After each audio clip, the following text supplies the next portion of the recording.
The dispute before us is between Mr. McLean and UK, and Mr. McLean invested in UK through 2 mining companies, and the dispute arose due to the measures which were imposed by Mr. McLean through Mr. McLean's investments, particularly in paragraph 3.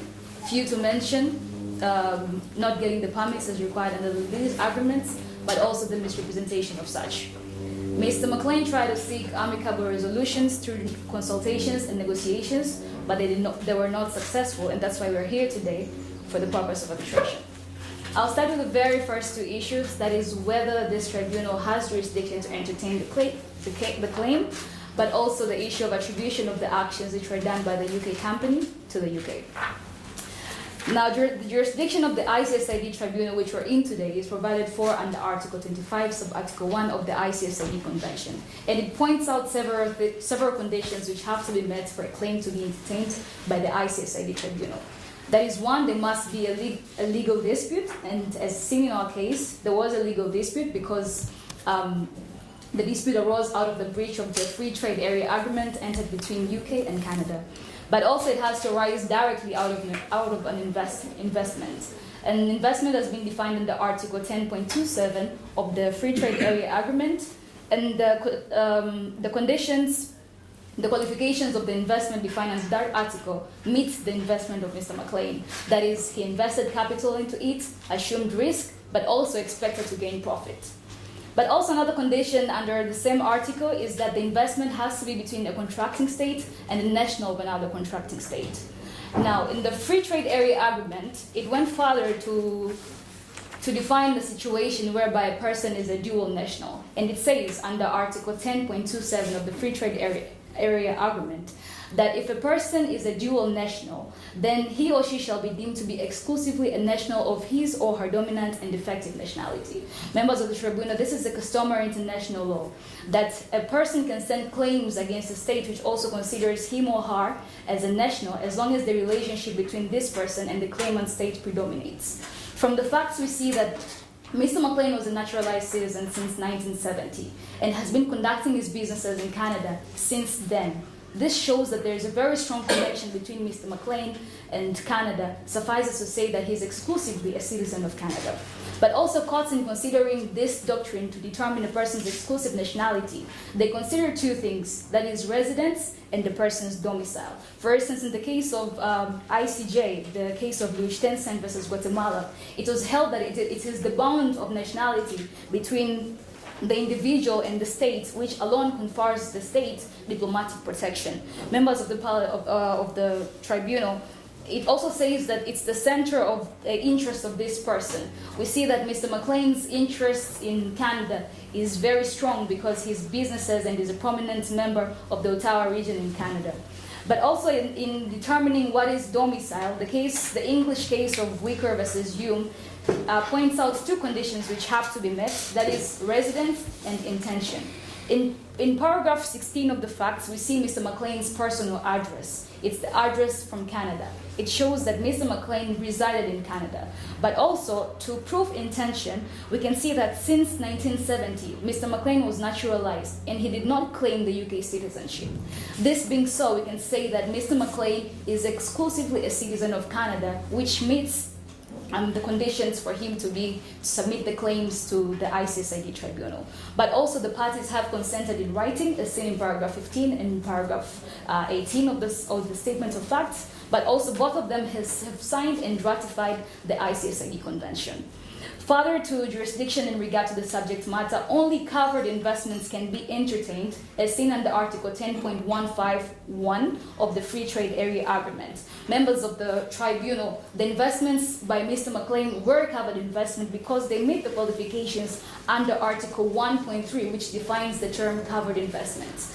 That is, they were in existence as of the date of entry of the Free Trade Area Agreement, that is on the 1st of January, because the lease agreements were entered in 2015, operations began in mid-2016, and the terminations were around May, where the Free Trade Area Agreement was already in force. But also we have to make it clear that Mr. McLean went further to start investing, as seen under paragraph 6, after being given direct instructions by the UK company. There was a specific notice to proceed.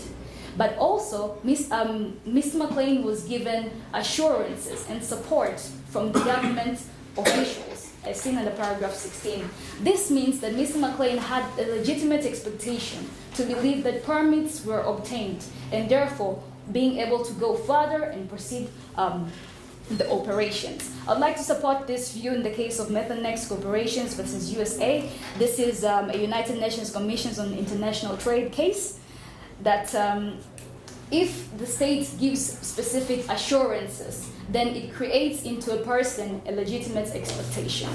I'd like to go further to my second issue, that is whether the actions which were done by the UK company can be attributed to the UK. Members of the tribunal, the UK company is a state-owned enterprise as seen under paragraph 2 of the statement of facts, but also it was established pursuant to the Royal Decree, but also pursuant to the same Royal Decree, it is the concessionaire for metallic and mineral mining in the UK. This means that UK company was specifically given such authority to deal with mining in UK. But also I'd like to draw close attention to paragraph 27 and paragraph 28, where Atlantic Properties introduced Mr. McLean to the UK authorities. Then now we're told under paragraph 28 that after such introductions, negotiations were done between the parties. And upon reading the mining lease agreements, the parties are UK and Mr. McLean's vehicles. That means after the negotiations being done between the parties, there is where UK company comes in to conclude the agreement. Imagine the negotiations were done between the parties. Then UK company comes in to conclude something which is already negotiated. This clearly shows that UK company was acting on behalf of the state because after all, the mining lease agreements were entered between the state and Mr. McLean's vehicles. But also I'd like to support this view with the draft articles on the responsibility of states for internationally wrongful acts which were adopted by the International Law Commission of 2001. Particularly Article 2 says that international wrongful acts include acts which are attributed to the states. Now, the attribution of the UK companies' acts to the UK can be supported with Article 5 and Article 8 of the draft articles that I've said. That, for instance, Article 5 says that conducts of an entity which are not organs of the state under Article 4, but which are empowered by the law of that state to exercise elements of the government authority shall be considered to be actions of the state. If you read paragraph 2, we see that UK company was established pursuant to the Royal Decree, which is the UK mining law, but also it is the concessionaire, meaning that it was dealing specifically on behalf of the government in mining matters. This shows, this proves the attribution of the actions which were done by the UK company to the UK. But also, under Article 8, it says that if a person or group of persons is in fact acting on the instructions or under the directions or control of that state, then the actions of such person or group of people will be attributed to the state. And the ICSID case of Lithuania versus Republic of Latvia says that it is almost difficult to read from a case and determine that a state-owned enterprise is acting on behalf of the state, and therefore we can use circumstantial evidence. This is what was held in this case. So, in regard to paragraph 27 and 28, we can use circumstantial evidence because the negotiations were between the parties, and then now UK comes in to conclude an argument which was already negotiated between the parties, and the parties in this case is UK and Mr. McLean's vehicles. This shows clearly, members of the tribunal, that the actions of UK company can be attributed to the UK, but also this tribunal has jurisdiction to entertain this matter in regard to Article 25, sub-Article 1 of the ICSID Convention, but also has personal jurisdiction in regard to Article 10.27 of the Free Trade Area Agreement, but also subject matter jurisdiction. After having said that, I'd like to welcome the second counsel to continue with other issues. And I will be addressing the issues of whether Mr. McLean received a national treatment as required under Article 10.3 of the FTA, and whether Mr. McLean was given the required minimum standard of treatment required under Article 10.5 of the FTA. Starting with my first issue on whether Mr. McLean received the national treatment as required under Article 10.3 of the FTA, national treatment is defined as the principle under the international law, whereby the host countries provides to the foreign investor the treatment that is at least as favorable as the one it accords to the national investors in like circumstances. This is provided under Article 3 of the General Agreements on Tariffs and Trade of 1994, which provides that the principle of national treatment is giving others equal treatment as the one it is given to the national investors. By speaking of like circumstance, it means that you look at whether foreign investors and national investors has the same business sectors, as well as both are bound by the same legal regimes or legal obligations. I would like to support this with the case of Marvin Feldman versus United Mexican State. It's an ICSID state case which states that like circumstances you look at the business sectors, and also in the case of SD Myers versus Canada, the UNCITRAL case, it states that in like circumstances refers to all circumstances relevant to economic and business sectors. On my first submission, I would like to submit that in this case, Mr. McLean was not accorded favorable national treatment as contrary to Article 10.3 of the FTA.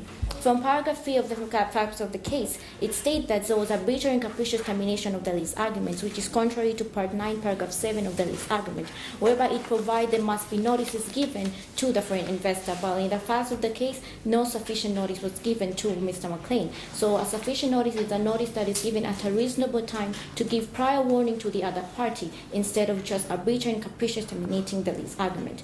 There was also improper arrest and detention of Mr. McLean that is seen in paragraph 9 from the facts of the case.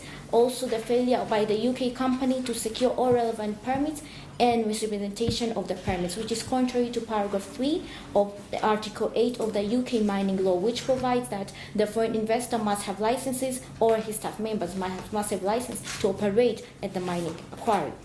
Also, the principle beseeches the state to provide equal treatment to the citizen of the nationals, whereby in this principle of national treatment, it also ensures that there must be equal treatment between... Where is national treatment in your written submissions? Article 10.3 of the FTA. No, in your submissions, in your memorial. There isn't. Page? Actually, don't remember. National treatment. I'm looking for the heading national treatment, so that I can follow your submissions.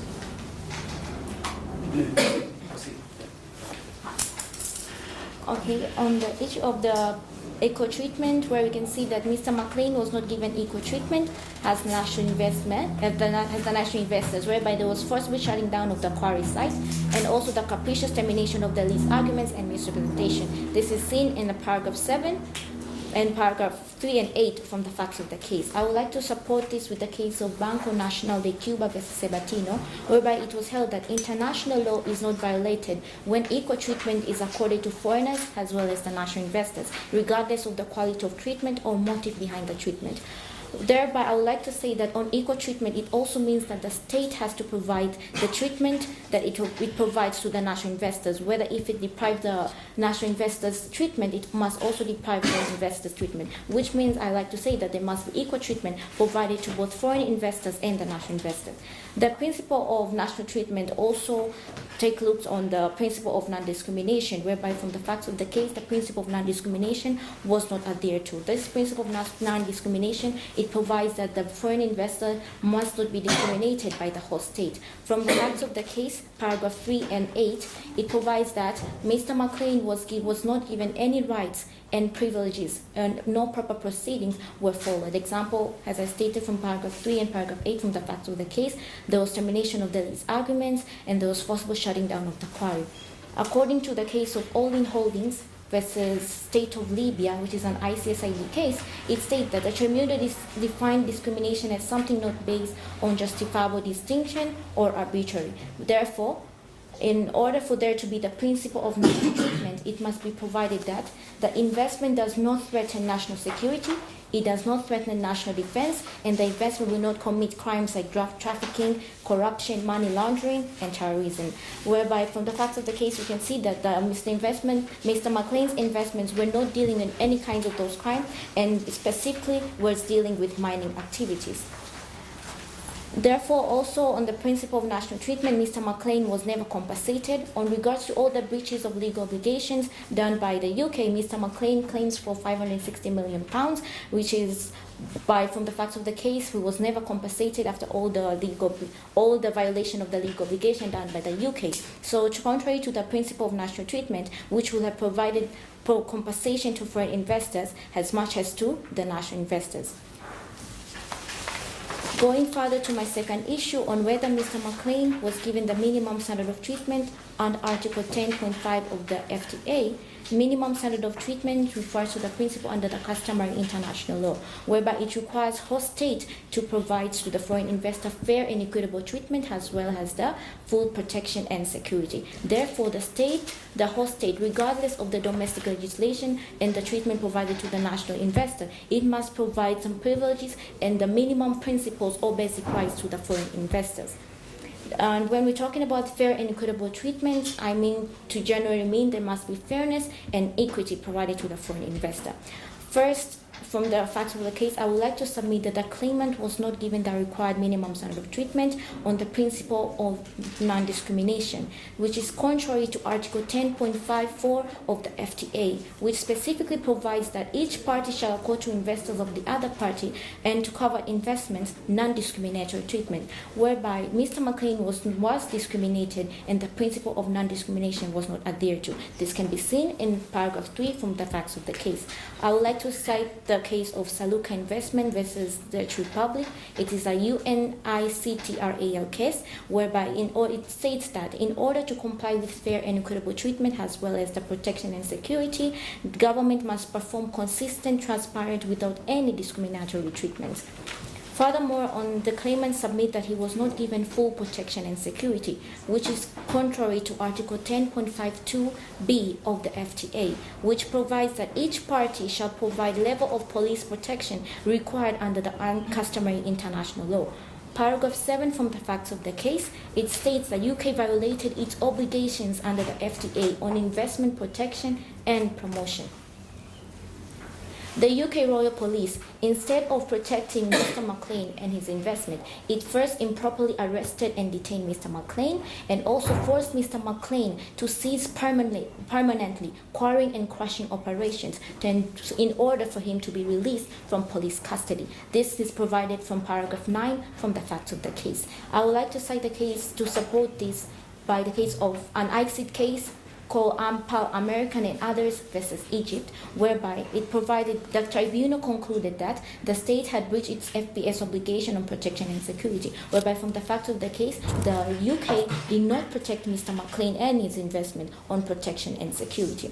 Furthermore, there was also mistreatment by the respondent to the claimant, which is contrary to the principle of minimum standard of treatment. The principle applies mostly to the extent cases of mistreatment, whereby the mistreatment can be seen in paragraph 3 and paragraph 8 from the facts of the case, therefore, whereby there was no fair hearing, there was no notices given before the termination, no due diligence given before claiming that Mr. McLean violated all his legal obligation under the FTA, and there was no procedures done before the cessation of Mr. McLean's investment.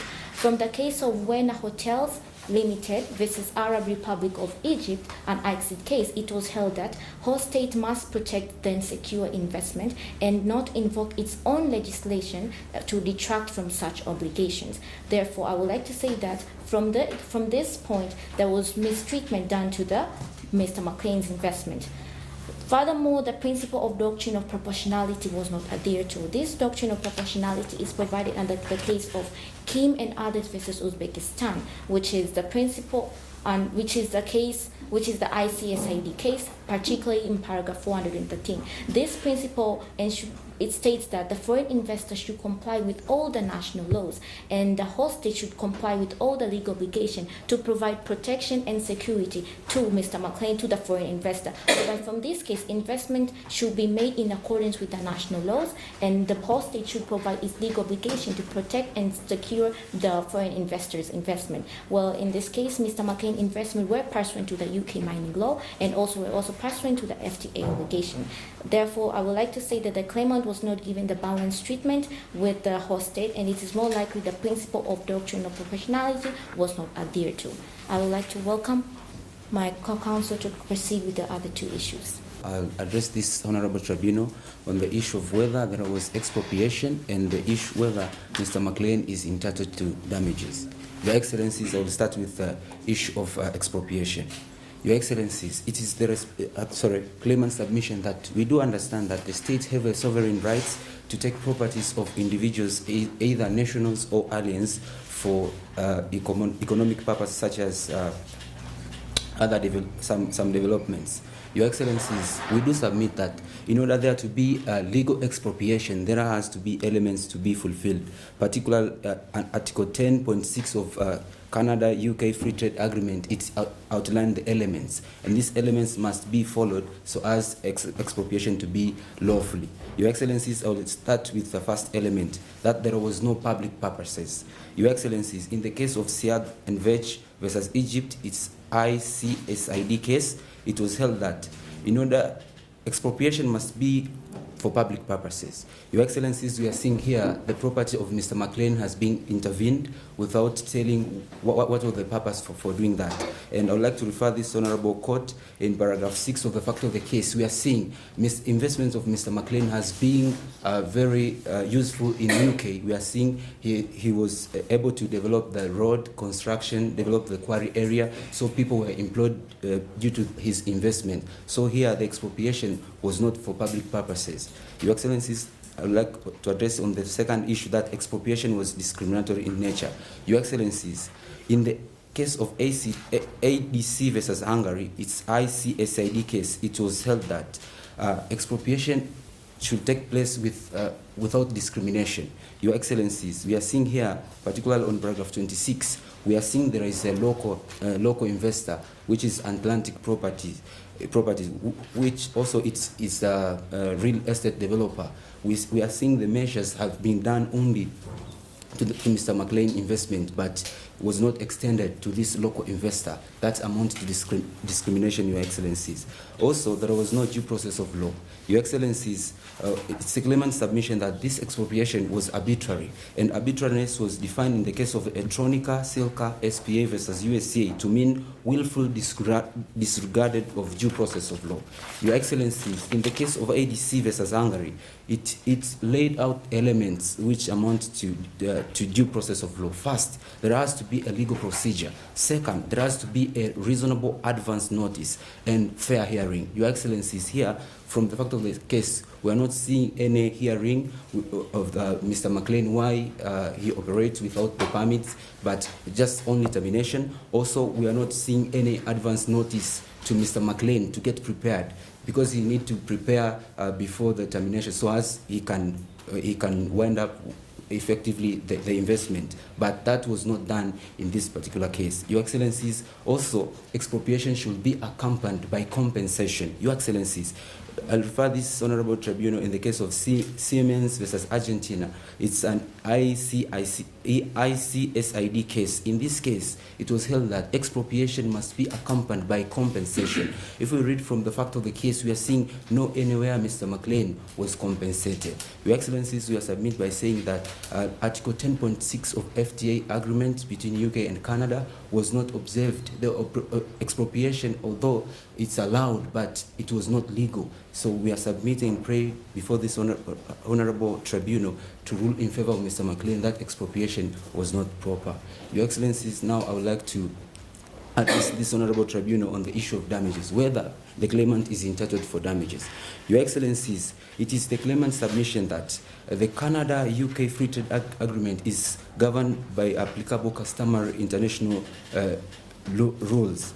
This is stipulated in Annex 10A that the Canada and UK, they agree in their free trade area international customary rules to be applicable. Now, it is a settled principle of customary international law that states must take full reparation for their international wrongful acts toward the investors. Your Excellencies, this rule also it has been recognized by International Law Commission, where under the draft article on the responsibilities of states for international wrongful acts of 2001, particularly on Article 31, Subarticle 1, that the states for their wrongful acts, they have to take a full reparation. Your Excellencies, also it has been a debate whether this international principle is authoritative. Your Excellencies, in the case of Archens, Daniels, Midland Company, and another versus the United Mexican State, and the Corn Product International versus the United Mexican State, all of these are ICSID case. In these cases, they say this principle is authoritative,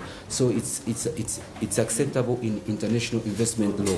Your Excellencies, also I'd like to refer this Honorable Tribunal in Article 38, Subarticle 1, Paragraph B of the ICJ statutes, where it says that the customary international law is the source of law. So this principle is acceptable. Now, in this principle, it went further saying that it requires compensation and reparation to be done on both moral and economic damages. Your Excellencies, in this case, Mr. McLean suffered moral and economic damages. I will start with the moral damages. Your Excellencies, in the case of Joseph C. Lamire versus Ukraine, ICSID case, it established elements where we can use to analyze whether the investor or a claimant suffered moral damages. First, there has to be, a state has to do some the state must involve in moral duress.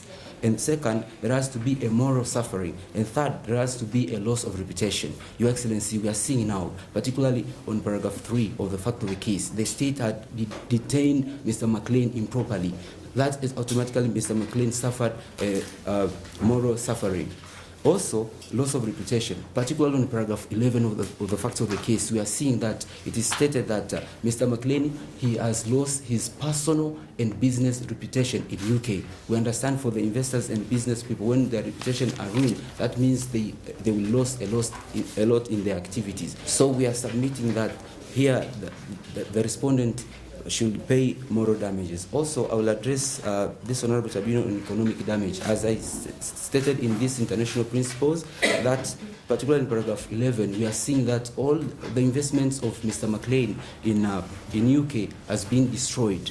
So he's entitled to damages, and the damages he suffered is £506 million.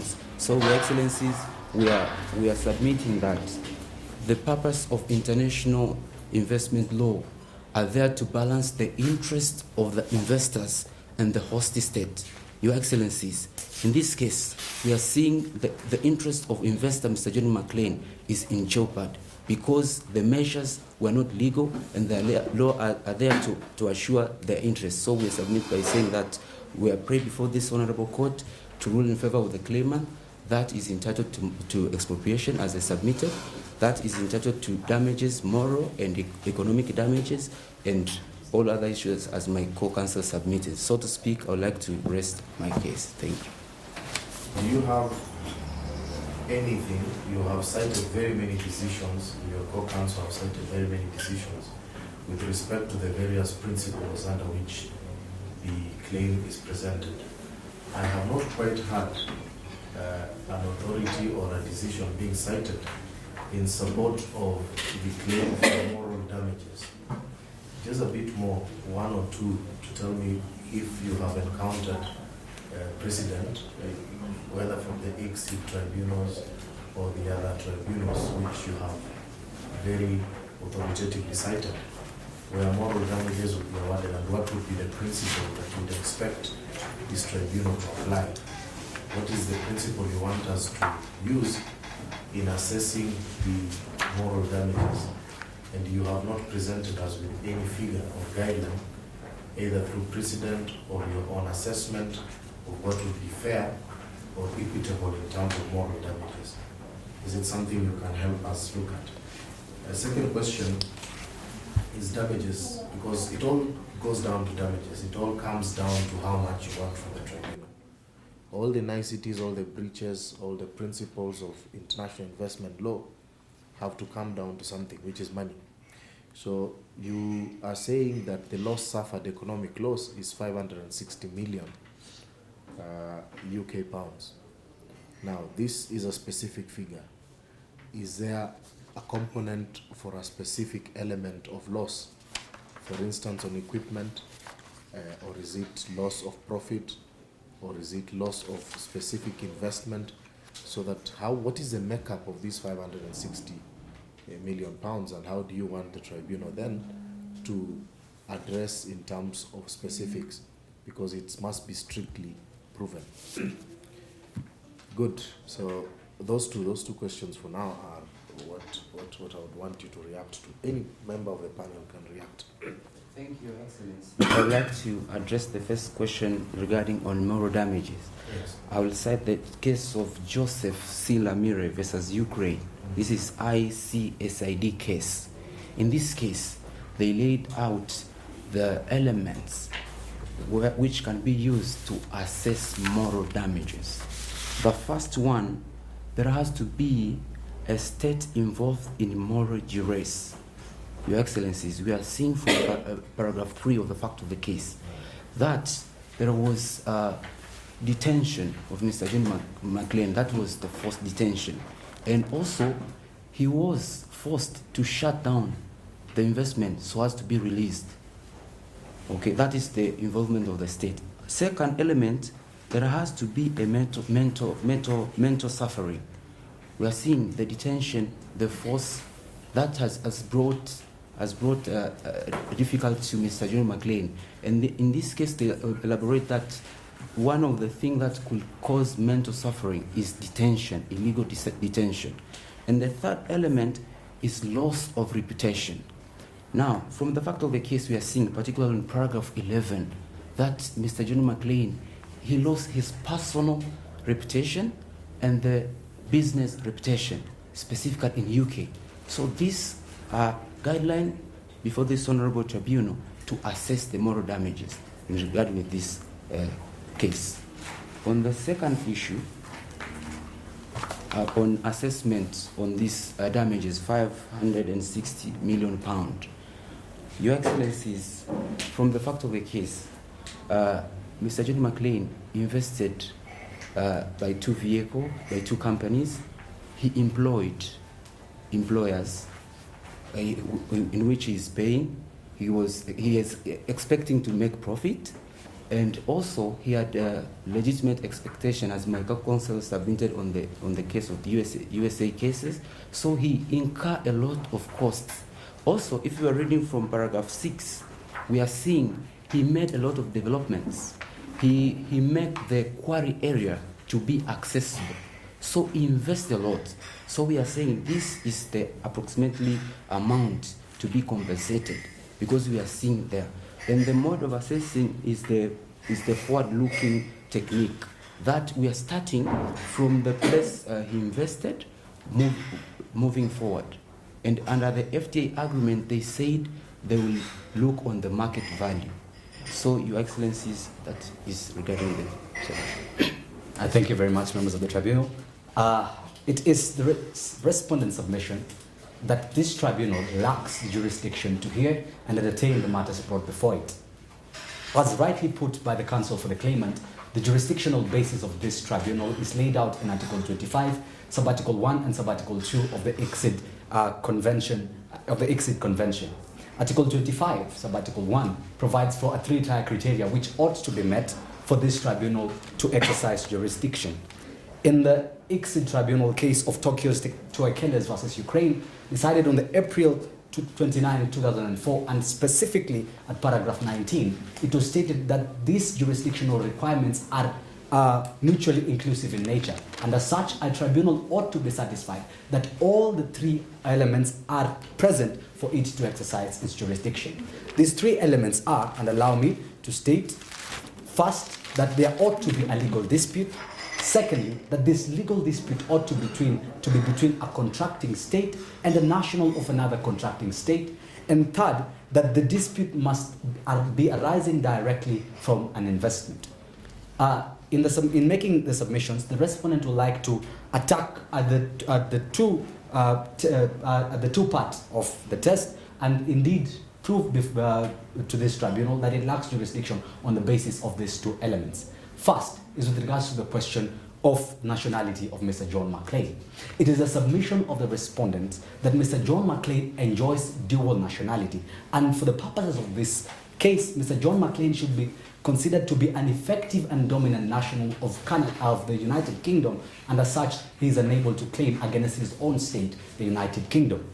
In seeking to prove this, it was stated in the case of Champion Trading versus Egypt, and also reiterated in the ICSI Tribunal decision of Sofruki versus Italy, that in order to determine the nationality of a particular investor, what ought to be considered first is the national law of the specific state, and secondly, you ought to consider if it is established that the particular investor is indeed a dual national, you ought to consider the test of effective and dominant nationality as was espoused by the claimant. First is with regards to establishing the nationality of Mr. John McLean. It is clear from the fact pattern and also from the FTA, which is Claimant Exhibit 1, that an investor or a national is defined under Article 1.3 to be, for the purposes of Canada, an investor or a citizen defined as per the laws of Canada, and secondly, for the purposes of the United Kingdom, an investor as defined by the laws of the United Kingdom. With regards to the laws of Canada, it is stated in the record of facts that Mr. John McLean is a naturalized citizen of Canada since 1970. With regards to the laws of the United Kingdom, it is the submission of the respondent state that Mr. John McLean is a citizen of the United Kingdom by birth.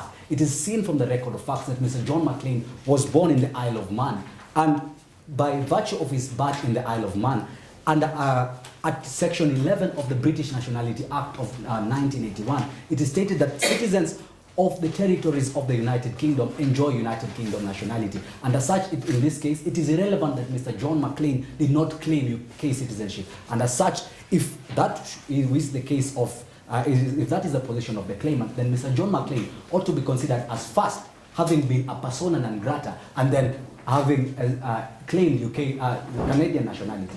But that is not the case, since Mr. John McLean is first a United Kingdom national and secondly a naturalized citizen of Canada since 1970. Having established that Mr. John McLean is indeed a dual national, I will then seek to prove to this tribunal that Mr. John McLean is an effective and dominant national of the United Kingdom and as such unable to claim as against the United Kingdom. In making their submissions, counsel for the claimant cited the case of Wicker versus Hume, an English decision, and also went ahead to cite a Permanent Court of International Justice decision of 30th August 1924 in the case of Liechtenstein versus Guatemala, affectionately known as the case of Noteboho.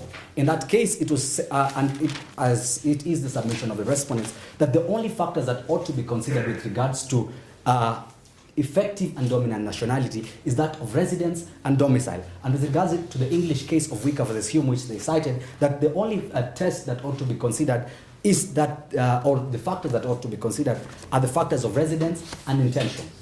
However, this is not the actual position in law, and as such, it is the submission of the respondents that this court ought to be persuaded by the decision of the Iranian and United States Tribunal in decision A/18 of 6th April 1984, where it was stated that in order to consider effective and dominant nationality, a tribunal ought to, and with specificity to the concurring opinion of Arbiter Richard M. Mosk, a tribunal ought to consider relevant factors. And in this case, the factors that ought to be considered are habitual residence, center of interests, family ties, participation in public life, and other evidence of attachment.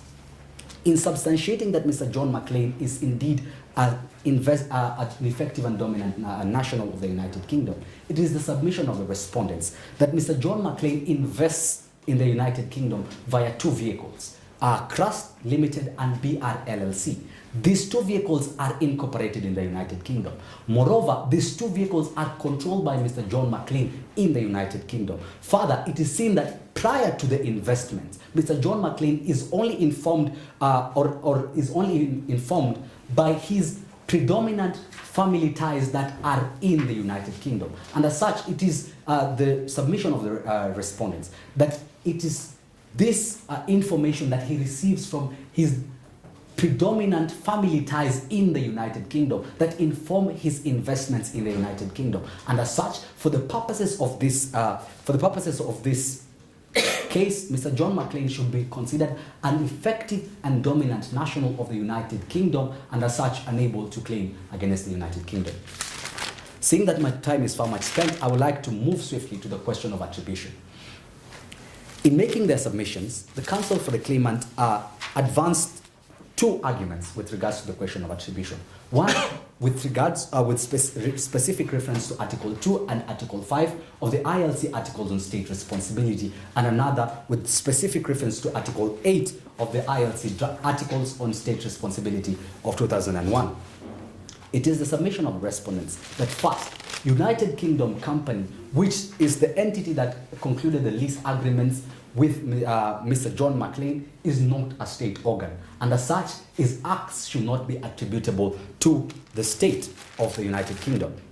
In order to establish attribution, it has been stated that Article 4 of the ILC draft articles provide that there ought to be a sufficient link between the organ and the state. Moreover, in the commentary of the ILC Articles on State Responsibility, with specific reference to Article 4, Paragraph 2, it is observed that in order to establish this sufficient link, it ought to be established that the organ in question ought to be falling under the organ of the legislature, judiciary, or the executive. As such, it ought to be established that in this case, that UK Company is falling under either of these branches for it to qualify as a state organ.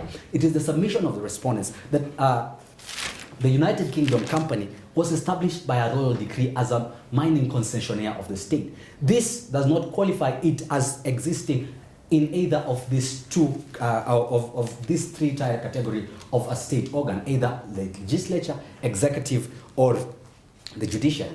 Moreover, it is the submission of the respondents that Article 5, that the United Kingdom Company, by virtue of its establishment by the royal decree and by virtue of it being the concessionaire for mining in the United Kingdom, this does not make it a state organ, but rather it makes it a public entity as contemplated in Article 5 of the ILC Articles on State Responsibility. Article 5 of the ILC Articles on State Responsibility speak of a state entity that exercises governmental authority. And as such, the case of Jans de Nul versus Egypt, decided by the ICSID tribunal, stated that in order to establish whether a state organ exercised governmental authority with regards to a specific act, that specific act should be put into question. And by virtue of its establishment by a royal decree, by virtue of its establishment by a legislation, does not entirely mean that all its actions contribute or should be considered by a tribunal as being exercise of a governmental authority. The case of Beijing, or BCG rather, the case of BCG versus Yemen, it was stated that tribunals find it difficult in separating between what constitutes governmental authority and what consists of a commercial practice of a public entity. In this case, it is the submission of the respondents that although United Kingdom Company exercises elements of governmental authority with regards to the specific transaction of concluding the agreements between the United Kingdom Company and the United Kingdom and Mr. John Foster McLean, the United Kingdom Company was not exercising governmental authority, and as such, this should be regarded as acts not attributable to the state. Moreover, in making their submissions, this claimants quoted Article 8 of the ILC Articles on State Responsibility. Article 8 of the ILC Articles on State Responsibility speaks of third parties which are neither state organs, third parties which are neither public entities. So having argued with regards to Mr. John Foster McLean, or the United Kingdom Company rather, being a public entity and having advanced the argument on Article 5, the claimant by advancing the argument on Article 8 defeats the argument on Article 5 because Article 5 speaks of a public entity and Article 8 speaks of third parties that are neither public entities nor state organs. However, if the tribunal is to adopt the test in Article 8, it was stated in the case of Nicaragua versus the United States, decided by the International Court of Justice, and further reiterated in the genocide case, which was between Bosnia-Herzegovina versus Serbia-Montenegro, that the test that ought to be proven in Article 8 is that of effective control. This has been seen to be a high threshold of a test, since it requires that the specific acts that were done by the entity in question ought to be directed by the state.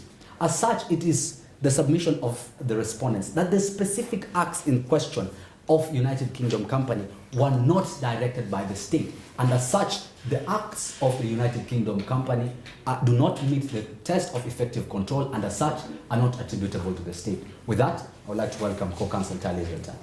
Mr. Chairperson, members of the tribunal, as earlier introduced by my co-counsel Derek Kimani, my name is Tali Israel Tali, and within the next 18 minutes, I shall be responding to the claimant's case with respect to allegations of violations of the FTA agreement as well as devolution of damages. Members of the tribunal, I shall first respond to the allegations of a breach of Article 10.6 expropriation of the FTA. Secondly, I will respond to the allegations of breach of the minimum standard of treatment under Article 10.4. And finally, breach of Article 10.3 national standard of treatment. After that, I will then proceed and guide this tribunal in the valuation of damages and further respond to the valuation of damages basis established by the claimants. Should that explain the nature of my submissions, then I beg to proceed. Members of the tribunal, the third counsel for the claimants submitted that the measures in question herein that are considered to be expropriatory are the termination of the lease agreements and measures taken by UK's Ministry of Environment as well as the UK Royal Police. As has earlier been submitted and substantiated by my co-counsel, the actions of the UK company in terminating the lease agreements are not attributable to the state. So, to the extent that the lease agreements were terminated, it is the position of the respondent state that the actions are not attributable to the state of the UK, and therefore they cannot be put under assessment under breach of the expropriation provision of the FTA agreement. Secondly, with respect to the measures taken by the UK Royal Police as well as the UK Ministry of Environment in shutting down the quarry and arresting Mr. John Foster McLean, the respondent state concedes and indeed agrees that the quarry was shut down. The respondent state further agrees that Mr. John Foster McLean was arrested. However, the respondent submits that Article 10.6 of the FTA agreement should be read together with Annex 10B of the FTA agreement as provided under the footnote. Article 10B of the FTA agreement, members of the tribunal, provides particularly under Article 4B for the police powers doctrine that where a state takes measures that are for proper public purposes, non-discriminatory and due process is followed, and such measures are regulatory, then such measures will be considered to be non-expropriatory measures. This position has been reiterated by various arbitral tribunals, including the tribunal in Saluka versus Sales Republic, particularly at paragraph 255, and the now famous paragraph 7 of Methanex versus United States of America at paragraph 7. That where a state exercises police power regulatory measures that are for proper public purposes, due process is followed, and such measures are non-discriminatory, then such measures will be non-expropriatory. In the present case, it is the position of the claimants, it is the position of the respondent state that the measures exercised herein by the respondent state falls under the police powers doctrine. Therefore, the question to ask members of the tribunal is a three-tier question. That first, were the measures taken for a proper public purpose? Secondly, were the measures non-discriminatory? And thirdly, were the measures taken upon following of due process? With respect to the first element, that whether the regulatory measures were taken following due process, it is the submission following a public purpose. It is the submission of the respondent state that public purpose has not been substantially defined. However, it is left to the host state to define what measures fall under the public purpose requirements. And in fact, the European Court of Human Rights for persuasive purposes in James and others versus the United Kingdom clearly established that in determining what amounts to a public purpose, it is the host state which should show that the measures taken were in pursuit of a legitimate aim channeled towards achieving a proper welfare objective as opposed to acts of private benefit.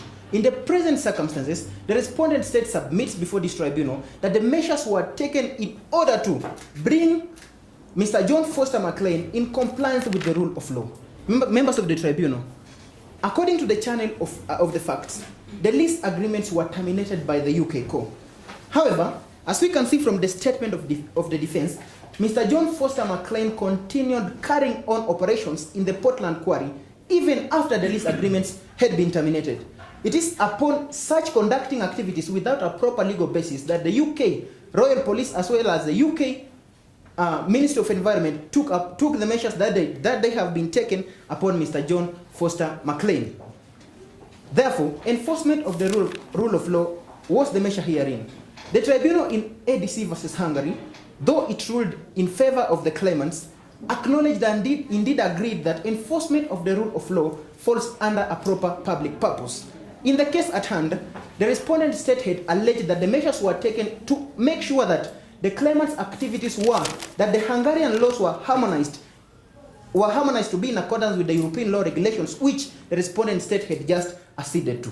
In the present case, we therefore submit that the measures taken herein, members of the tribunal, were for the proper enforcement of the rule of law, and therefore they fall within the ambit of what is a proper public purpose. Secondly, then were the measures discriminatory? We submit in the present case that the measures taken were general measures and they were not targeted on any particular prohibited ground for discrimination upon Mr. John Foster McLean. According to the ICSI tribunal in Suez versus Argentina, for there to be discrimination, a comparator has to be identified and it must be shown that the person in question was accorded less favorable treatment to that comparator. In the present case, Mr. John Foster McLean was exercising mining activities in the Portland quarry in contravention of the UK laws, and therefore measures that were taken were measures of general application that could have been taken to any investor regardless of their nationality, subject to the fact that in the event that they were exercising unlawful activities. Finally, to prove the police powers doctrine, then a tribunal has to assess whether the measures taken were taken in accordance with due process. Due process, members of the tribunal, has been agreed by various arbitral tribunals, including Siag and Vesi versus Egypt, where the ICSI tribunal agreed that for there to be due process, then a respondent state, for this case the UK, has to ensure that it granted Mr. John Foster McLean an opportunity to pursue the legal avenues available under domestic proceedings. In the present case, we submit that the measures taken were in accordance with all the procedures available under the UK laws, and further, Mr. John Foster McLean was accorded the right to appear before the courts. And in fact, as we can see from the statement of claim, Mr. John Foster McLean's case was heard up to the Court of Appeal. Therefore, it is clear that the measures taken were taken in accordance with due process. We therefore submit that all the three facets for the police powers doctrine have been complied with, and therefore the measures taken falls within non-expropriatory measures for police powers doctrine. The claimants also, in the statement of claim, raised the question of the doctrine of proportionality, whereby various arbitral tribunals, though they have been, like Zurich versus Argentina, though they have been highly criticized, they impose an extra requirement for proportionality. However, we submit that in line with the the ICSI tribunal decision in 2018 in the Kotek Mining Kenya Limited and two others versus the Republic of Kenya, the tribunal was clear to state that where the investment alleged therein is based on an illegal act or based on an illegal license, then such a claimant cannot claim under the BIT protection. In the present case, like we have already established herein, Mr. John Foster McLean was acting illegally. He was continuing with the extraction of minerals at the Portland quarry even after the lease agreement had been terminated by the UK court, and therefore was acting unlawfully, and therefore is not entitled to any protection under the FTA. We therefore submit that the respondent state did not violate the expropriation provision under Article 10(6) of the FTA agreement. Members of the tribunal, then, this brings me to address this tribunal with regards to the second allegations of violations, that is the minimum standard of treatment.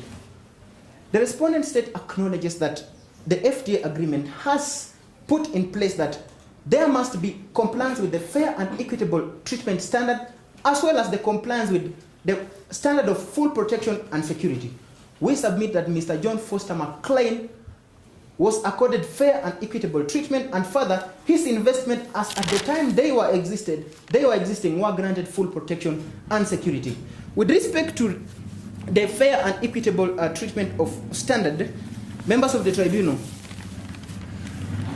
the respondent state, the claimants relied on non-discrimination as a facet of the FET standard. It should first be noted that the fair and equitable treatment standard has not been uniformly defined under arbitral investment law. However, there have been indicative factors that must be there to show that a fair and equitable treatment standard has been violated. This includes whether legitimate expectations had been violated. This includes whether there was due process. This includes whether the claimant, the respondent state acted in bad faith. And further, they include the question of proportionality.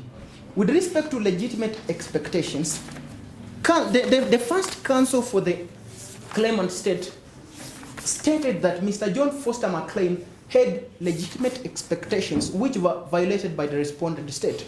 It is important to bring to the attention of this tribunal that Mr. John Foster McLean invested in the UK in reliance solely on the lease agreements. He alleges that he relied on assurances of governmental support and governmental invitation. It should, however, be also clear to this tribunal that legitimate expectations do not arise out of unlawful acts. Therefore, I invite this tribunal to consider a case-by-case analysis of the measures in question here. First, Mr. John Foster McLean, according to the statement of claim, started investing in the Portland Quarry in 2015. However, as we can see from Claimant Exhibit 2, particularly paragraph 8 of the lease agreement makes it clear, members of the tribunal, that operations in the Portland Quarry shall begin exactly 1 year after the execution of the agreement. The lease agreements were executed in 2015. The 1 year period elapsed in 2016. However, Mr. John Foster McLean started his activities in 2015. Therefore, with respect to the investment that Mr. McLean put in construction of the roads, put in hiring of employees and equipment, he had no legitimate expectations. As such, members of the tribunal were unlawful. This then brings me to address this tribunal, members of the tribunal, with respect to the national treatment standard. It is important to note that for there to be violation of the national treatment standard, 3 factors have to be met. That first, there has to be a comparator. There has to be a person who has to be identified, an investor. Thank you, Mr. Chairperson. That an investor has to be identified first. That secondly, he must be in like circumstances. And thirdly, the investor has to be accorded less favorable treatment. The claimants, in submitting their case, failed to establish any single comparator herein who was an investor in same circumstances as Mr. John Foster McLean. Therefore, members of the tribunal, that makes it difficult for this tribunal to consider whether the national treatment standard was violated. We therefore submit that the respondent state did not violate any of the provisions of the FTA agreement as alleged herein by the claimants. As seeing that my time is far much spent, then I will address the second bit of my submission, members of the tribunal, whereby I will guide this tribunal in the valuation of damages. First, allow me to submit before this tribunal that Mr. John Foster McLean is not entitled to damages for actions that were done by the UK court, as they are not attributable to the state. Arbitral tribunals have accepted that a state will only be responsible for acts that are attributable to it. However, in any event that this tribunal holds otherwise, still, Mr. John Foster McLean is not entitled to any compensation because the state was acting in accordance with the police powers doctrine, which provides for non-expropriatory measures which are non-compensable. Thirdly, even if this tribunal further holds otherwise, members of the tribunal, we submit before this tribunal that the basis for valuation of damages at 560 million euros is not proper. This is because Mr. John Foster McLean claims also for profits which he would have gotten had the actions not been taken. It is important to bring to the attention of this tribunal that in evaluating damages, a tribunal has to consider whether the acts were unlawful or the acts were lawful. Where the acts were unlawful, then the formula for full reparation under the Chozu factory case will apply. However, where the acts are lawful, then the tribunal should award damages in accordance with the HAL formula found under the BIT protections. In the present case, like we have submitted, the measures taken by the respondent state were measures under the police powers doctrine. They are lawful measures, and therefore the damages to be awarded are the damages at the value of the investment before the alleged actions took place.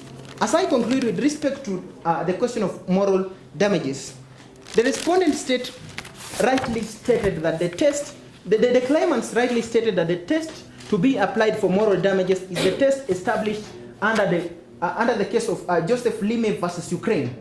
We agree that that is the correct test. However, the test provides for a 3-tier criteria which is cumulative to be established for there to be a holding that the claimant is entitled to moral damages. That first, the state actions must imply physical threat, illegal detention. Secondly, the state actions cause a deterioration of health, stress, anxiety, and such factors. And that finally, both cause grave and substantial harm. In the present case, we agree that Mr. John Foster McLean was arrested. We further agree that he was detained. However, as it is seen from the statement of claim, the detention was lawful. And even as we see further from the statement of claim, Mr. McLean has not been subjected to any grave or substantial harm. And therefore, members of the tribunal, Mr. John Foster McLean is not entitled to any moral damages. Finally, allow me then, members of the tribunal, to make the prayers of the respondent state before this tribunal. That the respondent submits that this tribunal should find and hold that Mr. John Foster, that should find and hold that it does not have jurisdiction to entertain the present dispute. That secondly, the actions of the UK court are not attributable to the state. Thirdly, that the UK is not responsible for any violations of the FTA agreement. And finally, the claimant's basis for violation of damages is inappropriate, and Mr. John Foster McLean is not entitled to any moral damages. Thank you, members of the tribunal. Did I hear you correctly saying that by virtue of the fact that Mr. McLean did not revoke his UK nationality, then he still remained a UK citizen, and also by the fact that he invested in the UK, then he should be deemed as a citizen of the UK? Thank you very much, member of the tribunal. It is the submission of the respondent that Mr. John McLean, as it is correctly observed from the fact pattern, did not claim his United Kingdom nationality, not revoke. He is by birth a United Kingdom national, and it has also been considered by the claimants that Mr. John Foster McLean is indeed a United Kingdom national and also a citizen of Canada, but for the purposes of determining this matter, he should be considered an effective and dominant national of the United Kingdom. By virtue of the investments in the UK is just to prove that he is indeed having a commercial interest in the United Kingdom. That secondly, what informs this investment is his predominant family relations in the United Kingdom, and as had been earlier submitted with regards to with reference to the case of the United States Iran Tribunal case number A/18, such factors ought to be considered in order to qualify effective and dominant nationality. I followed your arguments, and there was a submission to the effect that the royal decree does not meet the 3 elements which you very ably described to fit within the acts of the national authority. Now, then what would you regard that royal decree to be within the context of international law of investment? Because it is an exercise of sovereign authority, isn't it? And therefore, if it does not fall within the anticipated or the elements which you have described to us, then what is the quality, what is the legal status of a royal decree issued by a sovereign authority? And should we then just disregard it, or does it have no place entirely in the investment law structure? Now, number two, I have not seen you addressing the question of costs. There is a prayer for costs associated with the proceedings, including professional fees and disbursements. Neither party has addressed that, but I would like to hear what your views are with respect to the costs. And then lastly, now, even as you answer the question on the royal decree, I want you to cross-reference the FTA and particularly look at conventions, protocols. Tell me whether you have authority which defines what a royal decree is, as opposed to a legislation or a legislative instrument emanating from domestic law, which would then be looked at in the eyes of international investment law to determine its quality and applicability while determining the actions, the propriety of the actions of the state. If you have anything that is persuasive towards that end, in an effort to rebut the claim which has been put before you. You have addressed the moral question, the moral damages question. What about the economic damages? The 560 million pounds.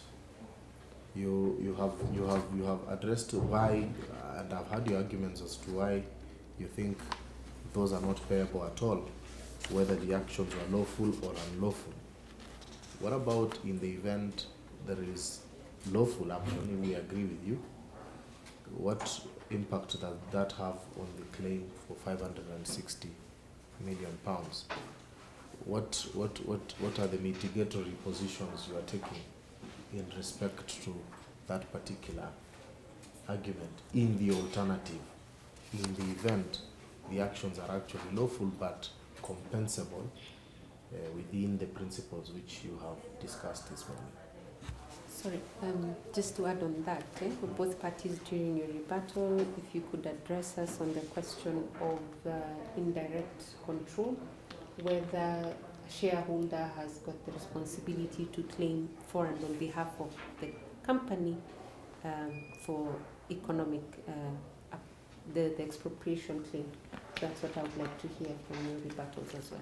With regards to the status of the royal decree in establishing the United Kingdom company, it is, and this is well linked to the third question, what is the status if we have an authority that defines what a royal decree is? At this position, counsel for the respondent does not have an authority to define that defines what a royal decree is. However, it is the understanding of counsel that a royal decree ought to be considered as having the status of a legislation that establishes various organs of any state.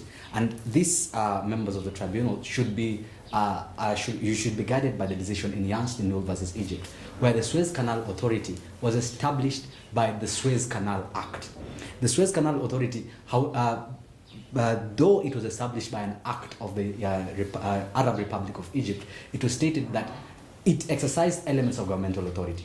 However, not all its acts ought to be considered as in exercise of governmental authority. And that is the argument that is being advanced by the claimant, that its establishment by a royal decree makes it a public entity. And this ought to be examined in light of Article 5 of the ILC Articles on State Responsibility, that for a public entity, in order to assess its the question of its the acts being attributed to the state, you ought to the tribunal ought to determine whether that specific act in itself constitutes an exercise of governmental authority. And as was decided in the case of BCG versus Yemen, it is the position of the respondents that the United Kingdom company, in concluding the lease agreements with Mr. John Foster McLean, was exercising its commercial powers as a commercial.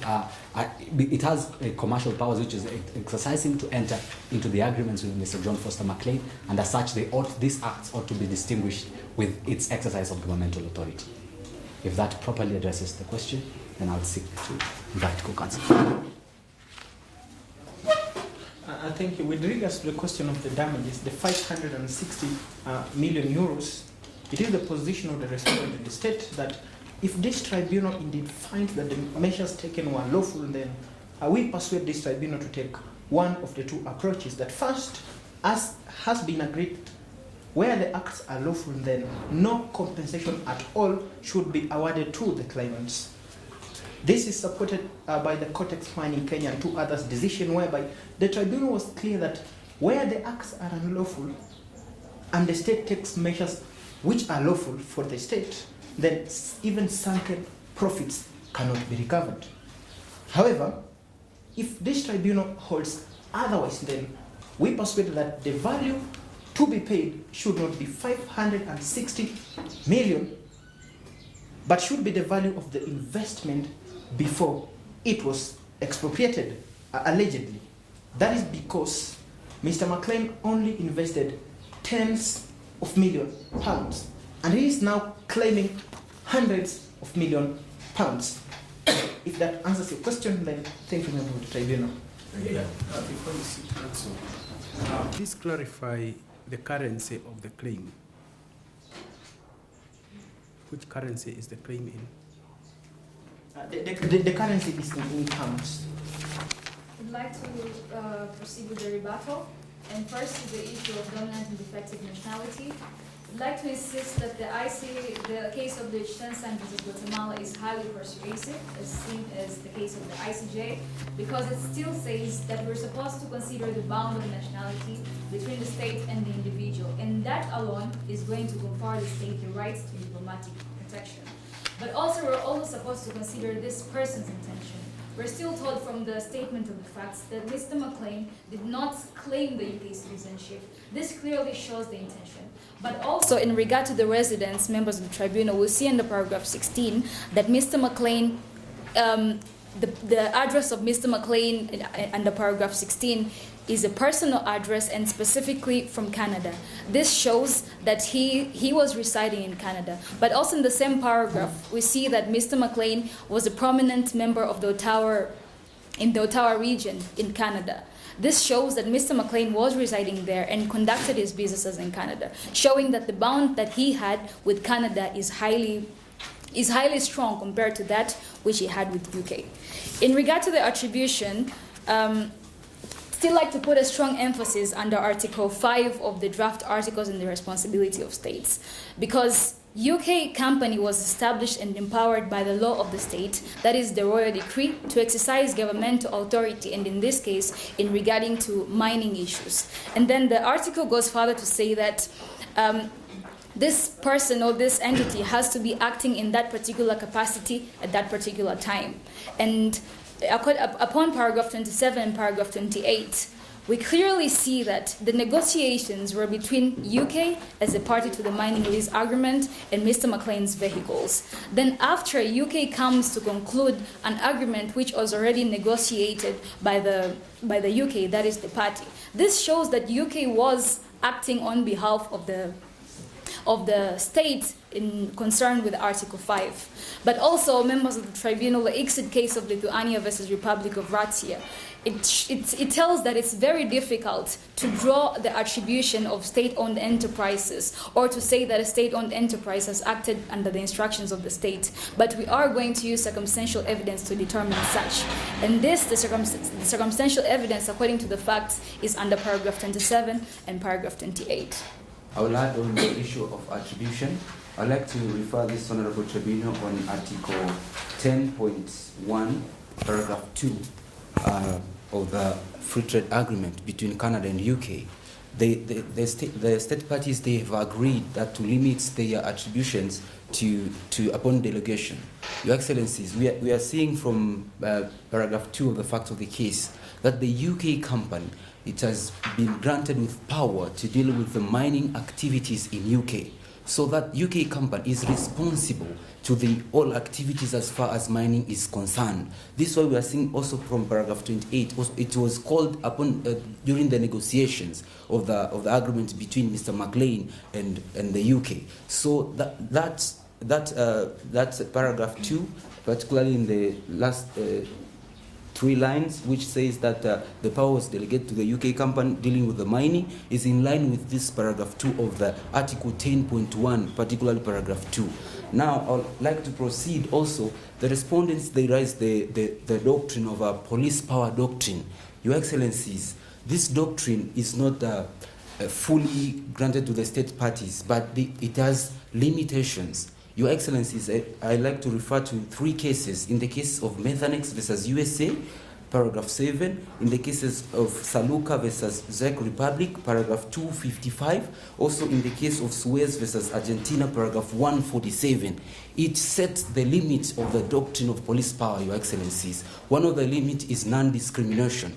We are seeing from the fact of the case, we have a local investor, we have the Atlantic properties. Also, it's a real estate here in UK. And also, Mr. John McLean is doing the same activities. Your Excellencies, I would like to explain the discrimination now. From the negotiation, Mr. John McLean started to operate 2016 from the fact of the case. And the UK company invited him to do his operations. And then he operated for 2 years. Later, suddenly, 2018, they canceled the activities. That is very discriminatory because this happened only to Mr. John McLean. It didn't happen to the Atlantic properties. That is non-discrimination. So the doctrine of police power, Your Excellencies, is not applicable in this case because there was a discrimination. Your Excellencies, also another element set up in these cases is the case of fair hearing. Your Excellencies, as I cited the case of ADC versus Hungary, there has to be a fair hearing to hear the investor what happened, because we are seeing he was operating very well for 2 years and then suddenly they cut down his operation. So they didn't give him even a notice, even a hearing to hear about him, what happens, why he didn't have a permit. So, Your Excellencies, that doctrine is not applicable in this case because it didn't qualify. That doctrine, you understand, is there, but it is limited upon compliance with the elements I rose, Your Excellencies. Also, I would like to speak on the issue of damages, that they say there was a legal detention of Mr. John McLean. Your Excellencies, I would like to address this Honorable Tribunal by saying that arrest of Mr. John McLean was illegal because Mr. John McLean was invited in UK to operate his activities, and also he was granted a lease agreement with the UK company, which is on behalf of the UK. So the the illegality started from the UK company, also goes to the police. Even the police, they arrested him. So, so to speak, Your Excellencies, I'd like to end there. The tribunal will retire now for private deliberations. Thank you very much. So we will now hear the claimant's submissions. Thank you very much, members of the tribunal. It is the position of the claimant that this tribunal is seized with the requisite jurisdiction to hear and determine the matters brought before it. The triggering provision of this tribunal's jurisdiction is provided for under Article 10.15 of the Canada-United Kingdom Free Trade Agreement, which I'll refer to as the Canada-UK FTA, which provides that at paragraph 3, that a claimant may submit a claim under the Investment Centre for settlement of investment disputes, convention for arbitration proceedings. This understanding thus prompts counsel for the respondents to look at the ICSID Convention, which is the convention that governs this tribunal. At Article 25, Subarticle 1 and Subarticle 2, the jurisdiction of this tribunal is provided for. Article 25 provides for a 3-tier objective criteria that ought to be met for this tribunal to exercise its jurisdiction over a specific matter. This test is that first, there ought to be a legal dispute. Secondly, this legal dispute should be between a contracting state and the national of another contracting state. And thirdly, that it should be arising directly out of an investment. The tribunal in the case of Tokyo's Tokeles versus Ukraine, at paragraph 19 specifically, provided that these elements are conjunctive, and as such, the rest claimants will seek to establish all these three elements. First, with regards to the question of a legal dispute, the Permanent Court of International Justice, in its decision of 30th August 1924 between Greece and Britain, affectionately known as the Mavromatis Palestine concession case, provides for an authoritative definition of what constitutes a legal dispute. And for persuasive purposes, a legal dispute is defined as a disagreement on a point of law or facts. In this case, the claimants are seeking damages for the violation of an FTA, which is considered under Article 2 of the Vienna Convention of the Law of Treaties, a bilateral investment treaty. And as such, the disagreements that arise with regards to this specific case are disagreements on a point of law and on points of facts. As such, the first element of jurisdiction is thus met, that of the existence of a legal dispute. Secondly, is with regards to the second element of ratione personae, which is that there ought to be a dispute between a contracting state and a national of another contracting state. In this case, Mr. John Foster McLean is an investor as defined under Article 10.27 of the Free Trade Area Agreement, and as such, being a national of Canada, under Article 2.27, and a national of Canada and a national of the United Kingdom, under Article 2.7 of the FTA, it is provided that for a person that enjoys dual nationality, then the test that ought to be established is that of effective and dominant nationality. For natural person, it is practice as was demonstrated in the case of Mafezini versus Spain, and the case also of Champion Trading versus the Arab Republic of Egypt, that for a natural person, a two-tier criteria ought to be used in order to determine nationality. First, you ought to look at the national laws of the specific claimant, and secondly, you ought to look at the test of effective and dominant nationality. With regards to the case of the national laws of the specific countries, in this case being Canada and the United Kingdom, at Article 1.3, it is stated that a national with respect to Canada is a national of Canada as defined in Part 3 of the Citizenship Act. Moreover, in the fact pattern, it is also stated that the national laws that governs nationality in Canada is that of the Immigration and Nationality Act, and in Title 3, it is provided that a national of Canada is first either a citizen of Canada, and B, a person who, though not a citizen of Canada, owes permanent allegiance to Canada. It is clear from fact pattern paragraph 39 that Mr. John Foster McLean is a naturalized citizen of Canada, which the nationality which he obtained in 1973 and has held since then without interruption. It is also clear from the fact pattern that paragraph 15, that Mr. John Foster McLean is a born citizen of the Isle of Man. As such, it is the submission of the claimants that Mr. John Foster McLean, by birth, is a citizen of the United Kingdom, but by virtue of naturalization is a citizen of Canada. And as such, having proven that he enjoys dual nationality, then this triggers the claimants to establish the test of effective and dominant nationality. The test of effective and dominant nationality was first spoken or first discussed in the case of Liechtenstein versus Guatemala before the Permanent Court of International Justice, and further was reiterated in the case of Sofraki versus Italy and Champion Trading versus Egypt. This test provides that a tribunal ought to consider relevant factors including habitual residence, center of interest, family ties, participation in public life, and other evidence of attachment. Guiding this tribunal to the fact pattern, it is clear that Mr. John Foster McLean has effective and dominant nationality in Canada and not the United Kingdom, as the respondents may allege. It is stated from the fact pattern that Mr. John Foster McLean has stayed in Canada since 1973. These facts are analogous with the facts of Liechtenstein versus Guatemala, where Mr. Nottebohm was held to have stayed in Guatemala for 39 years. And on that basis, it was stated that the state of Liechtenstein did not have sufficient connection with Mr. Nottebohm, and as such, Mr. Liechtenstein could not claim on behalf of Mr. Nottebohm. In that case, having stated that Mr. John Foster McLean has been a resident of Canada for a period of an approximate 41 years, it is the humble submission of the claimant that this tribunal should be persuaded that indeed his effective and dominant nationality is in the United Kingdom and not in Canada. Moreover, it is stated that Mr. John Foster McLean is a successful real estate developer in Canada. He is a businessman in Canada and a member of the Ottawa business community that is in Canada. It is also stated that even his permanent address is Jackson Street, 410, apartment number 440, Ottawa, Ontario.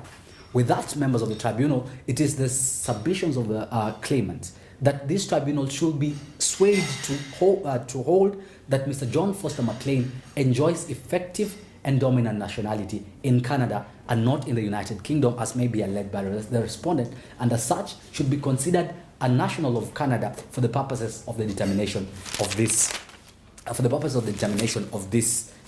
suit or of this claim.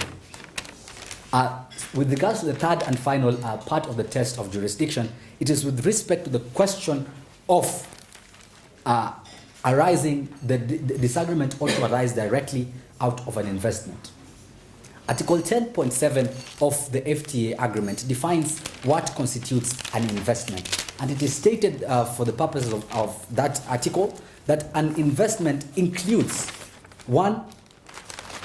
Concession rights, 2. Licenses at paragraph G, licenses, authorizations, permits, and similar rights, and at paragraph H, other tangible or intangible, movable or immovable property.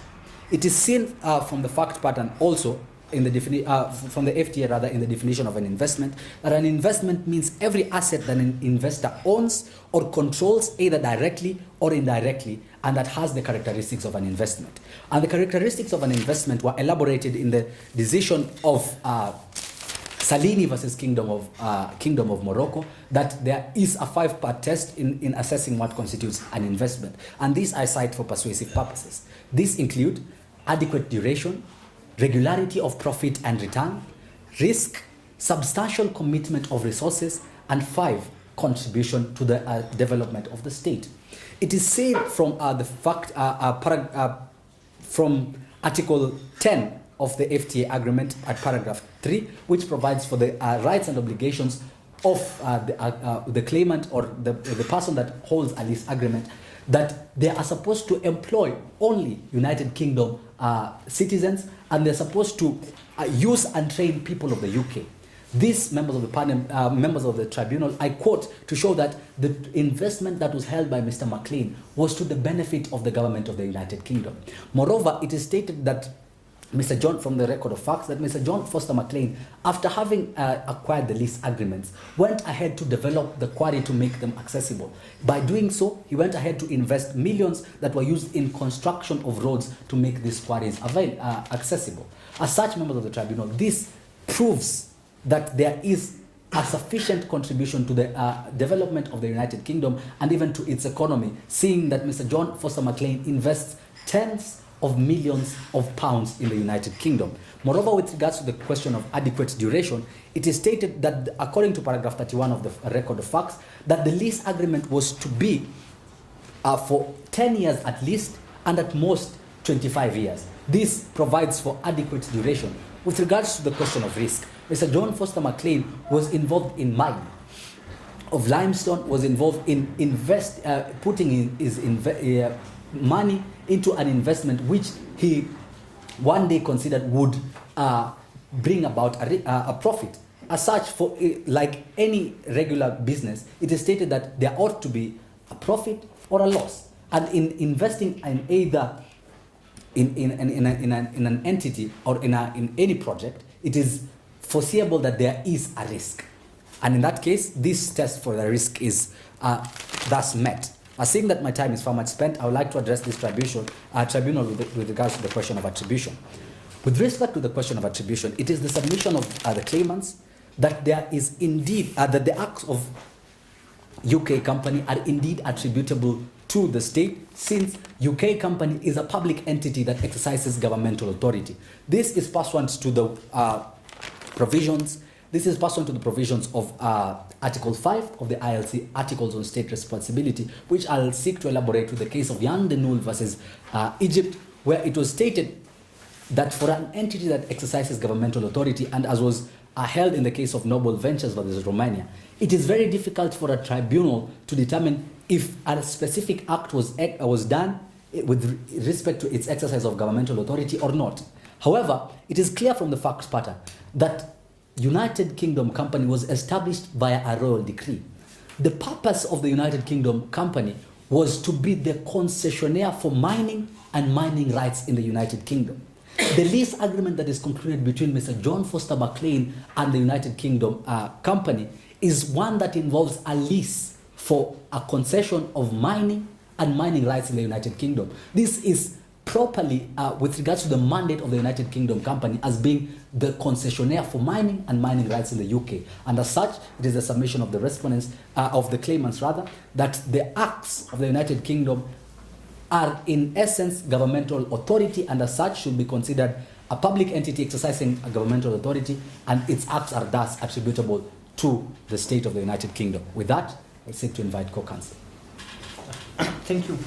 Chairperson and members of the tribunal, as earlier introduced by my co-counsel Derek Kimani, my name is Tali Israel Tali, and within the next 18 minutes, I shall be guiding this tribunal through violations of the free trade agreement as well as the valuation of damages. I will first, with regards to violations of the FTA, prove before this tribunal that indeed the respondent state violated Article 10.6 of the FTA with regards to expropriation, that secondly, it violated the minimum standard of treatment under Article 10.5 of the FTA, and that finally, it violated the national standard of treatment under Article 10.3 of the FTA. Members of the tribunal, with respect to the expropriation taken herein, it is the submission of the claimant that the measures in question taken herein by the respondent state amount to an unlawful expropriation. In demonstrating this, it is the submission of the claimants that first, the measures were expropriatory in nature, that secondly, the measures did not meet the requirements of a lawful expropriation under Article 10.6 of the FTA, and that finally, in any event that the respondent state alleges the police powers doctrine is not applicable in the present circumstances.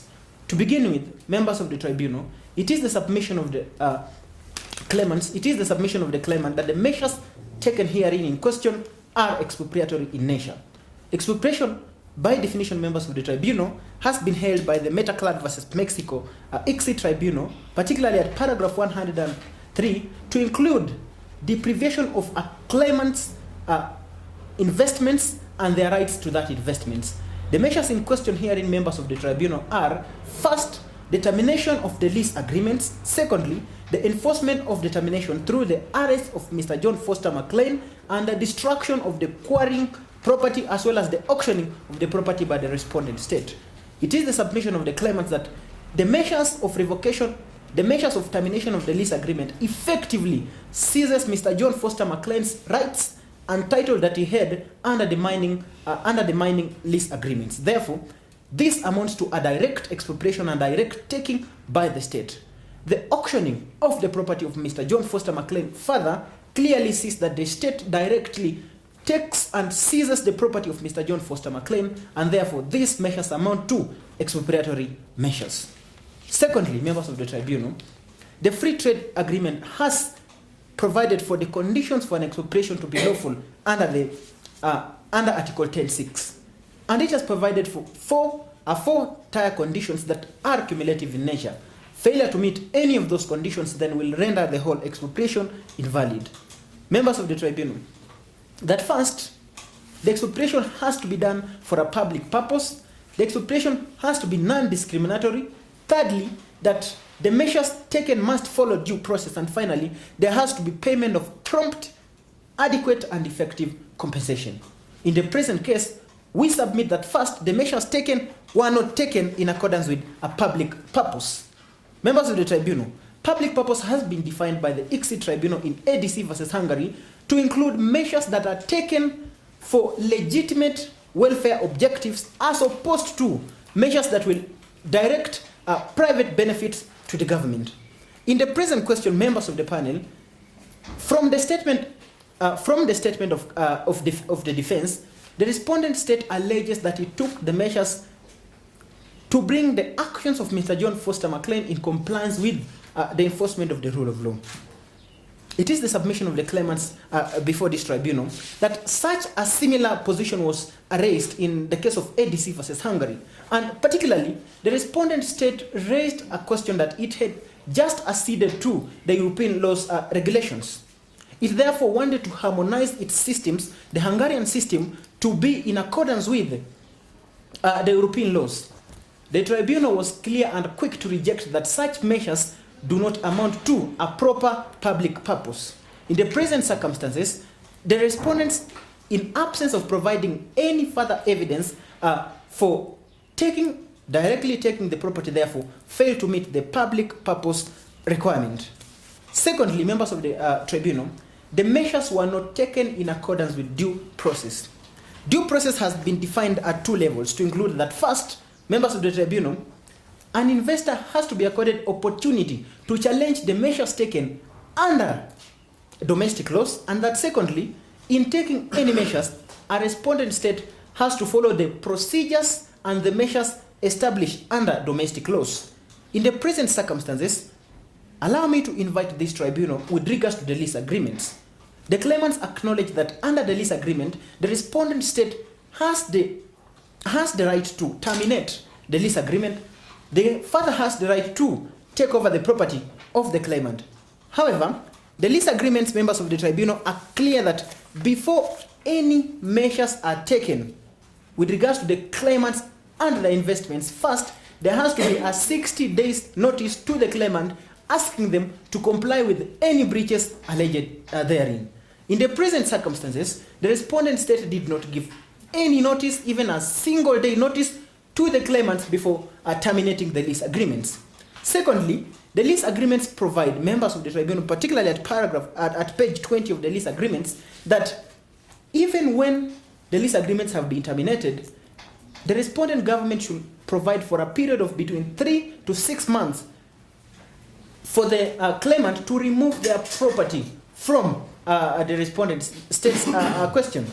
Herein, the respondent state, after terminating the lease agreement, went ahead to arrest Mr. John Foster McLean, disperse his employees, and further auction his property without according him a period of between 3 to 6 months as provided by the lease agreements. This is further, therefore, a clear violation of the domestic procedures that are there available under the respondent state. Secondly, we acknowledge that Mr. John Foster McLean was arrested and taken to court. However, the Court of Appeal went further to exonerate Mr. John Foster McLean on all allegations that he had been battled against. However, despite the fact that Mr. John Foster McLean was exonerated, the respondent state has not either reinstated the lease agreement or taken any measures to rectify the violations herein undertaken. We therefore submit, members of the tribunal, that the measures in question did not fall within actions of a due process. And finally, with regards to a lawful expropriation, there was not even an iota, members of tribunal, of compensation. The property was taken and Mr. John Foster McLean has not been compensated anything, and compensation is a paramount requirement under the FTA. With regards to our third submission, we submit that in any event that the claimant raises the police powers doctrine, members of the tribunal, the police powers doctrine does not apply in the present case. We acknowledge that the celebrated case of Methanex versus United States of America at paragraph 7 has established that a state can take regulatory measures, and such measures will amount to be non-compensable and non-expropriatory. However, in the present case, as I have already demonstrated, the measures in question do not meet the public purpose requirement. The measures in question do not meet due process, which are requirements for the police powers doctrine to be exercised. Further, tribunals recent tribunals such as Zurich versus Argentina, as well as the European Court of Human Rights in James and others versus the United Kingdom, has established that there is an additional requirement to the police powers doctrine. That is the requirement of proportionality. That even where the state validly, and members of the tribunal, that is only if this tribunal will hold that there was a valid exercise of regulatory measures, even if a state exercises regulatory measures validly, the measures it takes have to be proportionate to the aim sought to be achieved. In assessing proportionality, the measures taken have to be assessed whether they result to permanent deprivation of the investor's rights or whether they are temporary measures which can be rectified and the investor continues enjoying their rights. In the present case, members of the tribunal, the measures taken are permanent as the employees has been suspended, the quarry has been destroyed, the property has been auctioned, and therefore it is an obligation for the respondent state to provide compensation for the claimant. We therefore submit that the property that the measures taken amount to an expropriation. Secondly, with respect to the minimum standard of treatment, we submit that the minimum standard of treatment includes the fair and equitable treatment and full protection and security as provided by in the FTA agreement. That first, the FTA standard has been defined in Occidental versus Equator to include various aspects such as legitimate expectations, to include good faith, to include proportionality, amongst others. In the present case, Mr. John Foster McLean had legitimate expectations which were violated by the respondent state. Members of the tribunal, according to the lease agreements, the lease agreement was supposed to last for a period of 10 years and it was subject to a further extension of 5 years, putting into a cumulative of 25 years. However, just in less than 3 years of exercising the concession rights under the lease agreement is terminated. Mr. John Foster McLean had legitimate expectations from the lease agreement. Further, he relied on the UK's Vision 2050. Members of the tribunal, the US Vision 2050 raises legitimate expectations which Mr. John Foster McLean relied on to invest. The state taking the measures that I have described herein therefore amount to a violation of the fair and equitable treatment standard. With respect to violation of the full protection and security, members of the tribunal, allow me to guide this tribunal with regards to the case of AALP versus Sri Lanka. In the case, the tribunal held that the state has an obligation to refrain even state actors from infringing on the investors' investments. In the present case, Mr. John Foster McLean are destroyed by the Ministry of Environment. Mr. John Foster McLean is arrested by the UK Royal Police, and therefore this one violates that requirement. Members of the tribunal, then that brings me with regards to the third violation, national treatment standard.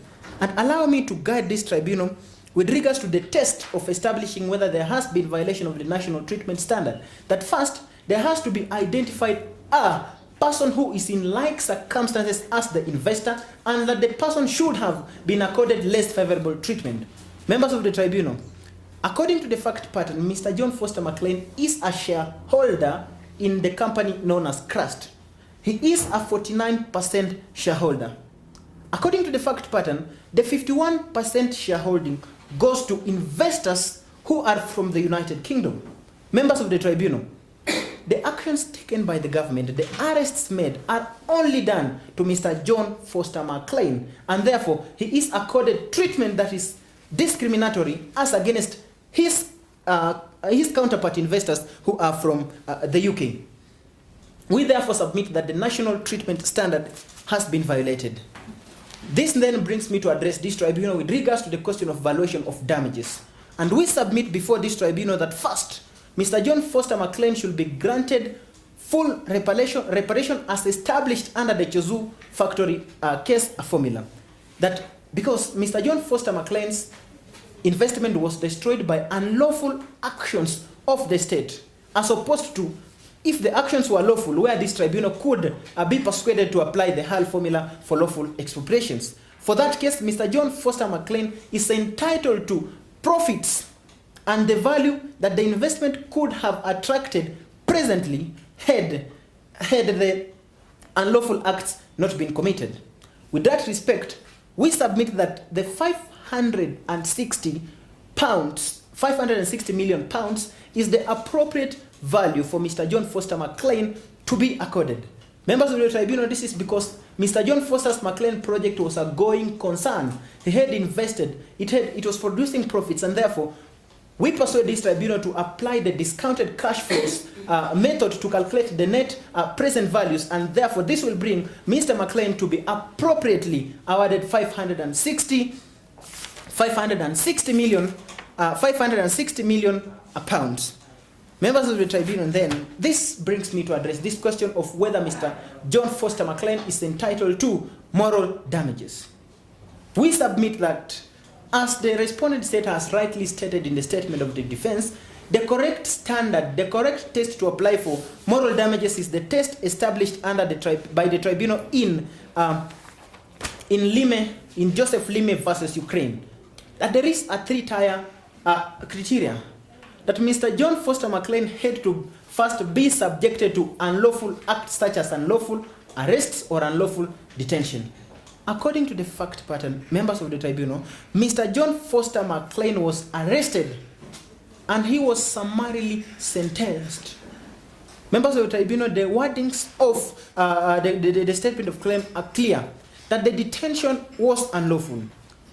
The detention and the arrests and the accusations against Mr. John Foster McLean led to stress, led to loss of his reputation, it being that Mr. John Foster McLean is a prominent member of the Ottawa business community.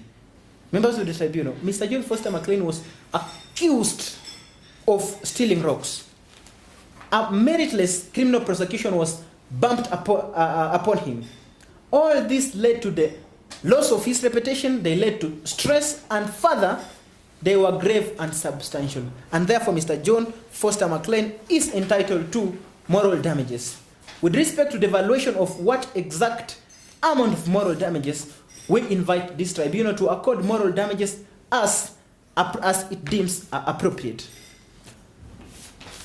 Then, members of the tribunal, this brings me to make the prayers of the claimants before this tribunal.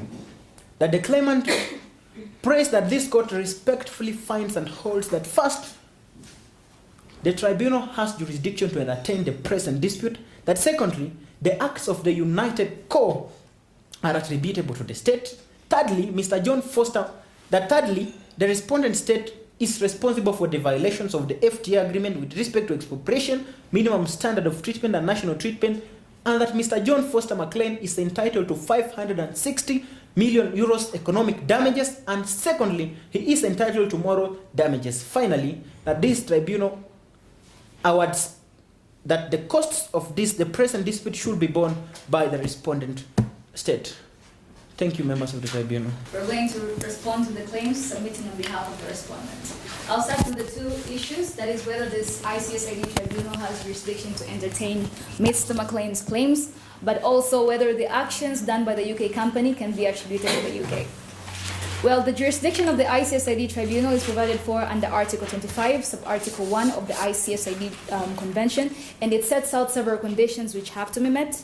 That is, there has to be any legal dispute, it has to arise directly out of an investment, parties have to consent in writing, but also the investment has to be between the contracting state and the national of another contracting state. Now, the phrase "the national of the other contracting state" is described under Article 25, Sub-Article 2A. And amongst other things, it says that it should not include any person who had the nationality of the contracting party to the dispute when it's submitted to arbitration. Mr. McLean, as seen in paragraph 15, lines 6 and 7, was a born citizen of the Isle of Man. That means he possessed the UK nationality, but also he was naturalized citizen of Canada. That means he was a dual national, contrary to Article 25, 2A of the ICSID Convention. But further, in the personal jurisdiction, I'd like to pay close attention to Article 10.27, which governs a situation where a person has dual nationality. And it says that if a person has a dual nationality, we're going to consider the doctrine of dominant and defective nationality. as the claimants have said. Now, courts in determining a person's exclusive nationality, they consider one residence and domicile. Members of the tribunal, domicile is a country which a person considers as his permanent home. And according to the facts, specifically paragraph 24, we're told that the prominence of Mr. McLean's family is in Britain, that is the British Isle. This shows that he considers his permanent home to be Britain. That suffices to say that Mr. McLean is exclusively a citizen of the UK. But also, in the case of Wicker versus Hume, that is the House of Lords case, it points out several conditions. That is, there has to be intention and this person has to reside in that particular country.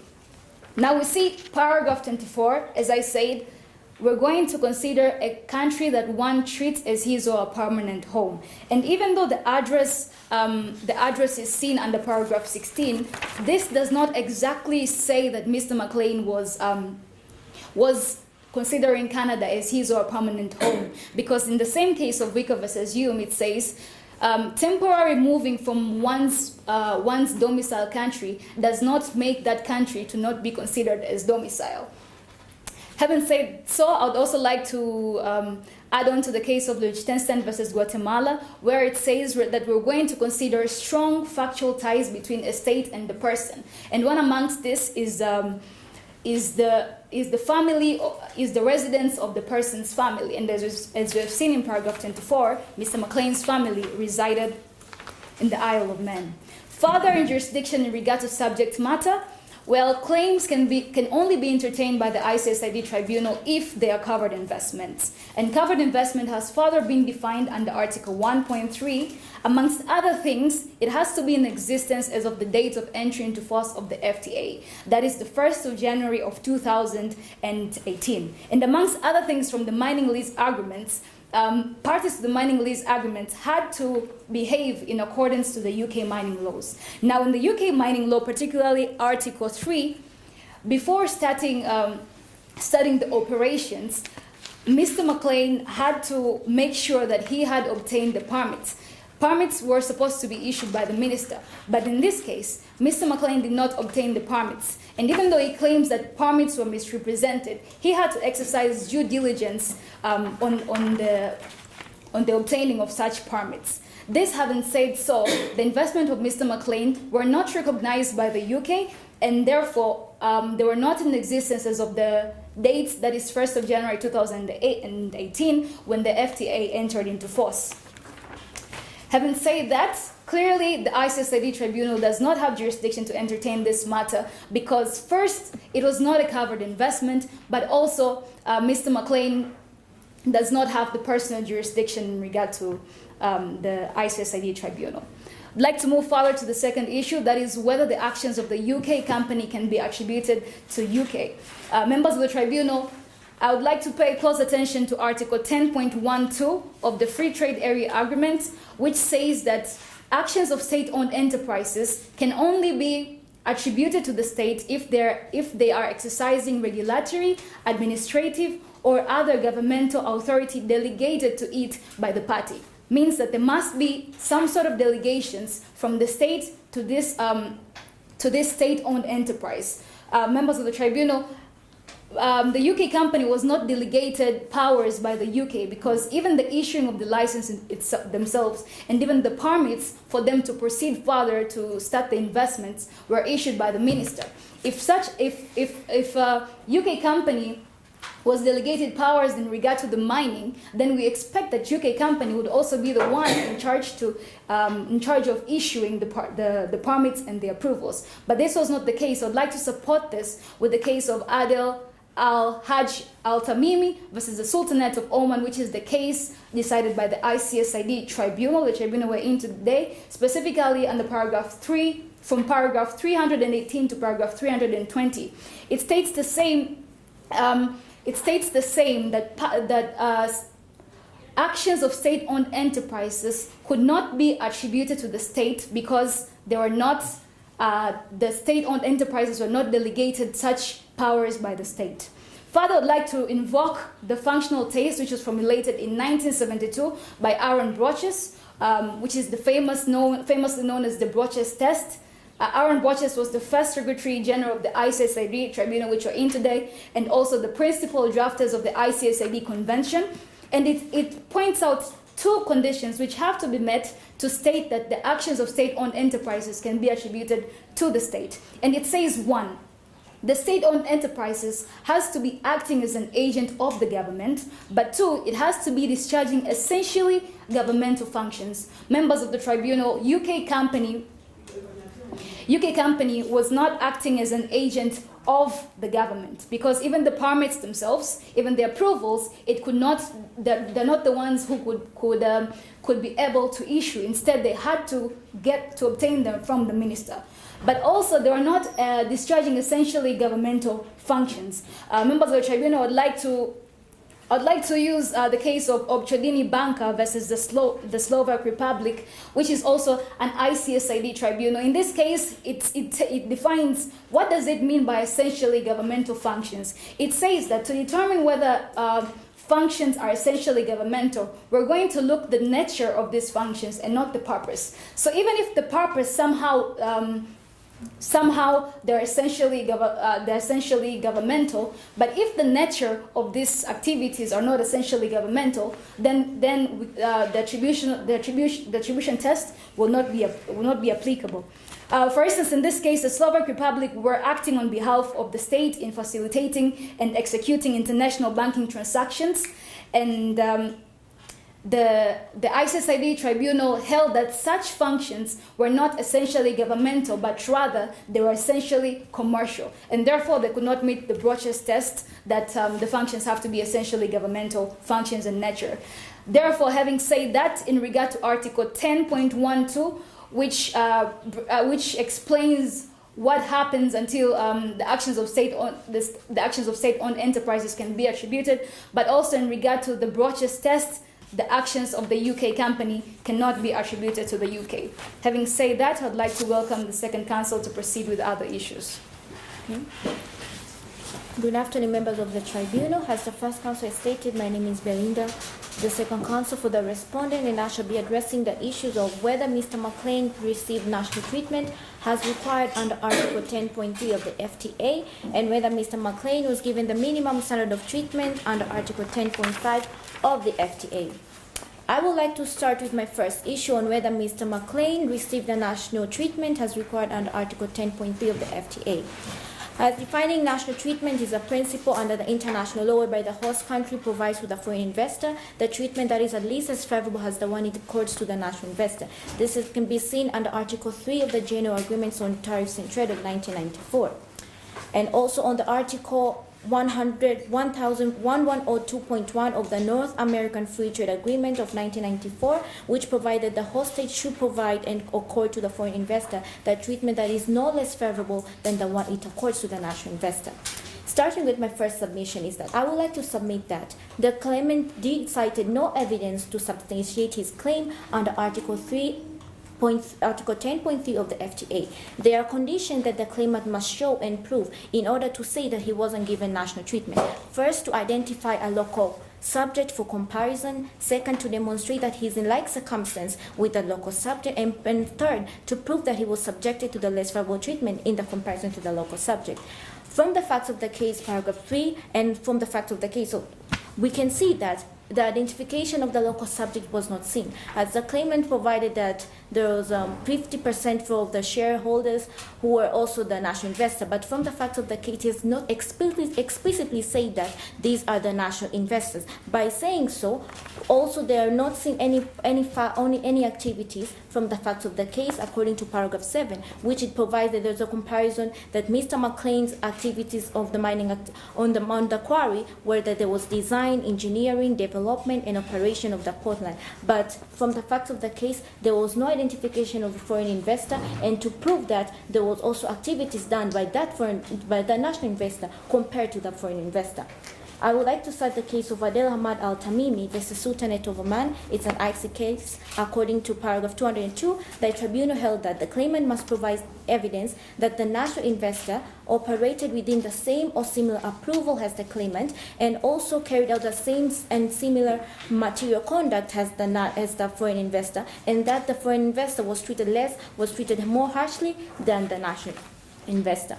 Once the claimant has provided to prove, the burden of proof will lie to the respondent to establish whether there is an absence of like circumstance and to provide credible justification for its investment. The second point is that the claimant did not show that he was treated less favorably under the principle of non-discrimination.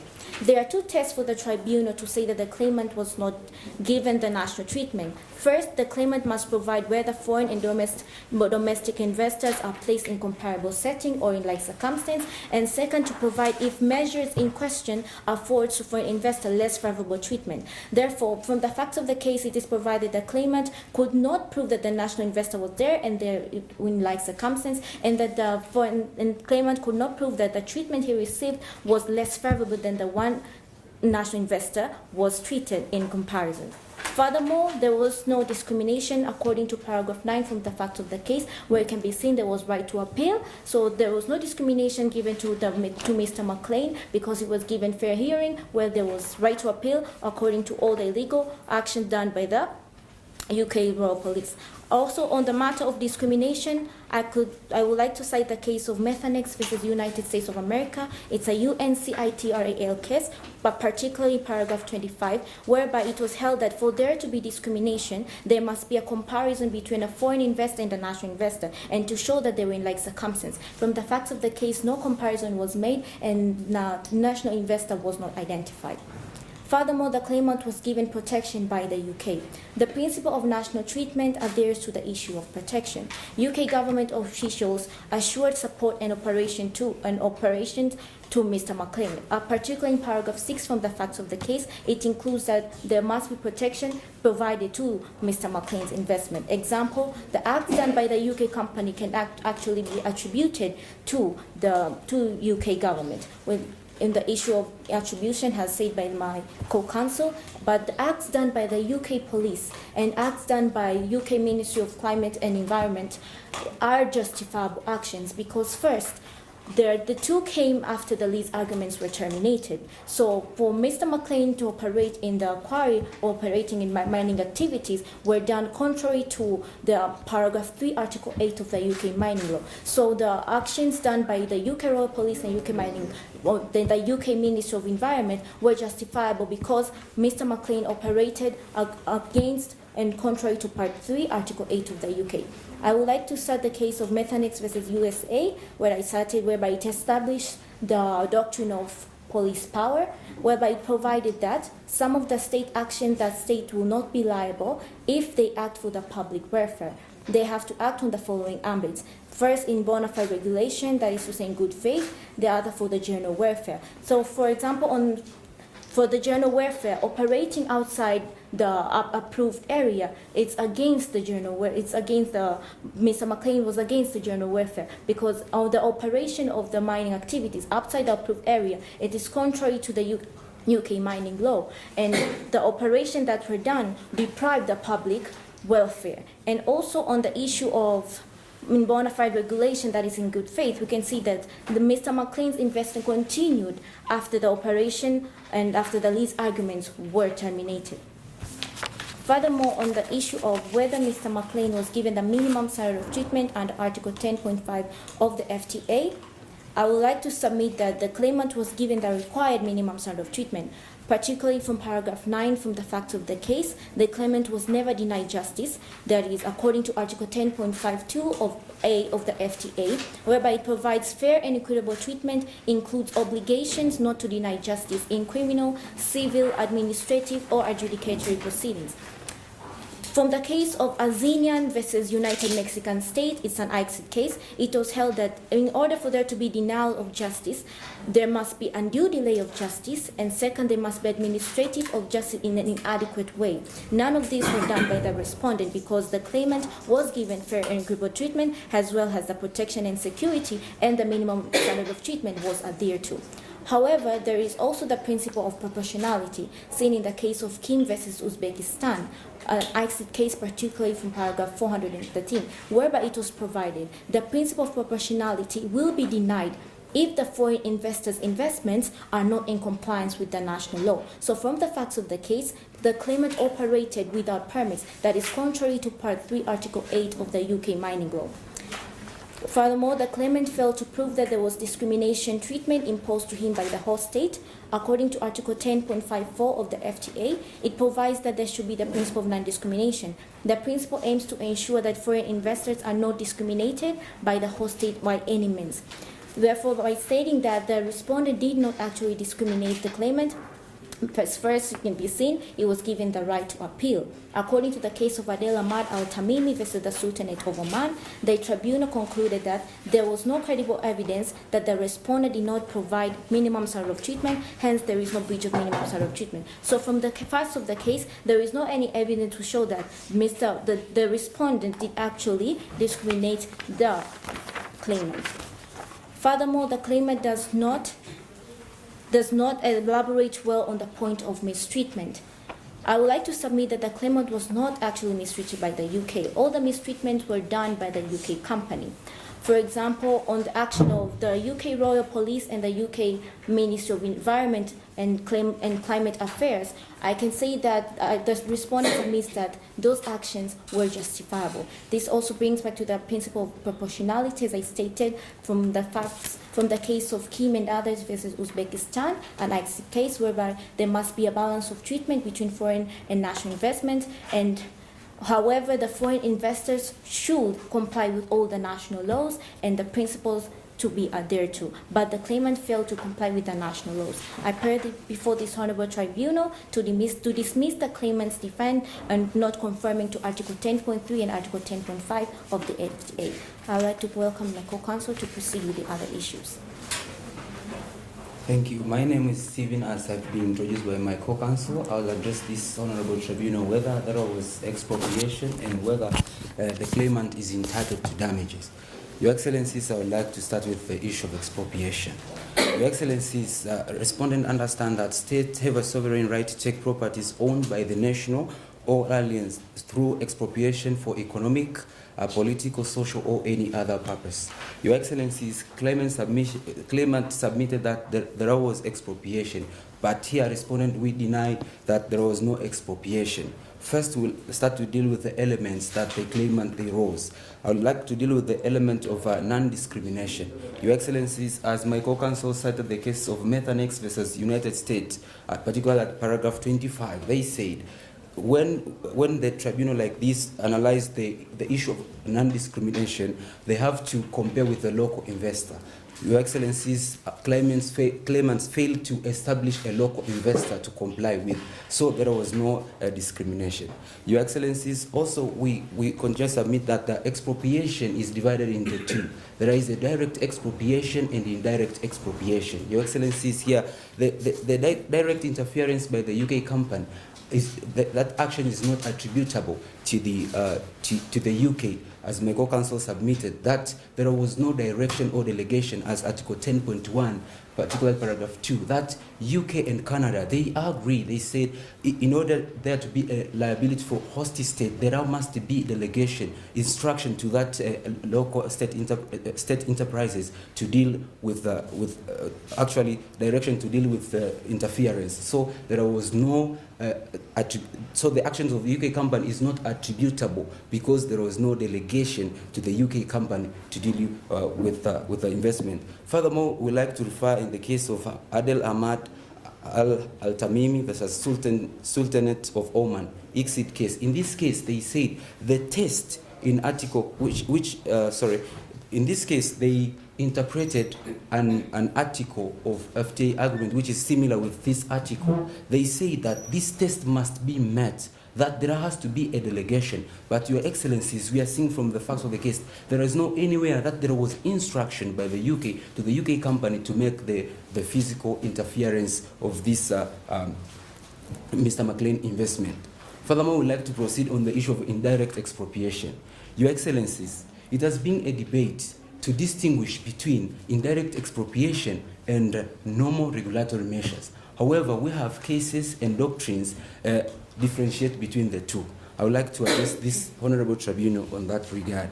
I would like first to refer to the case of Saluka versus Czech Republic, where it was held that it is now established in international law that states are not liable to pay compensation to investors when a normal exercise of regulatory power they adopt, but in a non-discriminatory manner by bona fide and general public welfare. Your Excellencies, now we are starting with the issue of discrimination. As I said, I submitted earlier that the case of Methanex versus USA, it says that there has to be, in order to determine discrimination, there has to be a local investor. Your Excellencies, the measures of the UK police and the minister, these are normal regulatory measures because they were non-discriminatory. And also we don't see anywhere from the fact of the case that there were activities of the local investors to compare with the activities of the Mr. John McLean. So these measures were right and correctly because were directly to Mr. John McLean because he failed to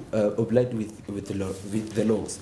Your Excellencies, also we have more cases support the distinguish between normal regulatory measures and indirect expropriation. Also in the case of Nyankob versus Latvia, this is UNCTAD case. In this case, they said in order to be in direct expropriation, there has to be a control of investment. Your Excellencies, we are seeing here from actually the interference by the UK police and the minister. They didn't control. If we read from paragraph 8 of the fact of the case, they just shut down the investment because the investor did not comply with the legal requirement. So in that regard, there was no full control. Also in the case of West Management versus Mexico, also it's the UNCTAD case, they say there has to be a physical control. Your Excellencies, the measures were just to stop the operations because they didn't comply with the law. So the ministries and the police, they didn't make a physical control of the investment, just they stopped so as to comply with the requirement, legal requirement. Also, Your Excellencies, I would like to refer another case, the case of LG&E versus Argentina.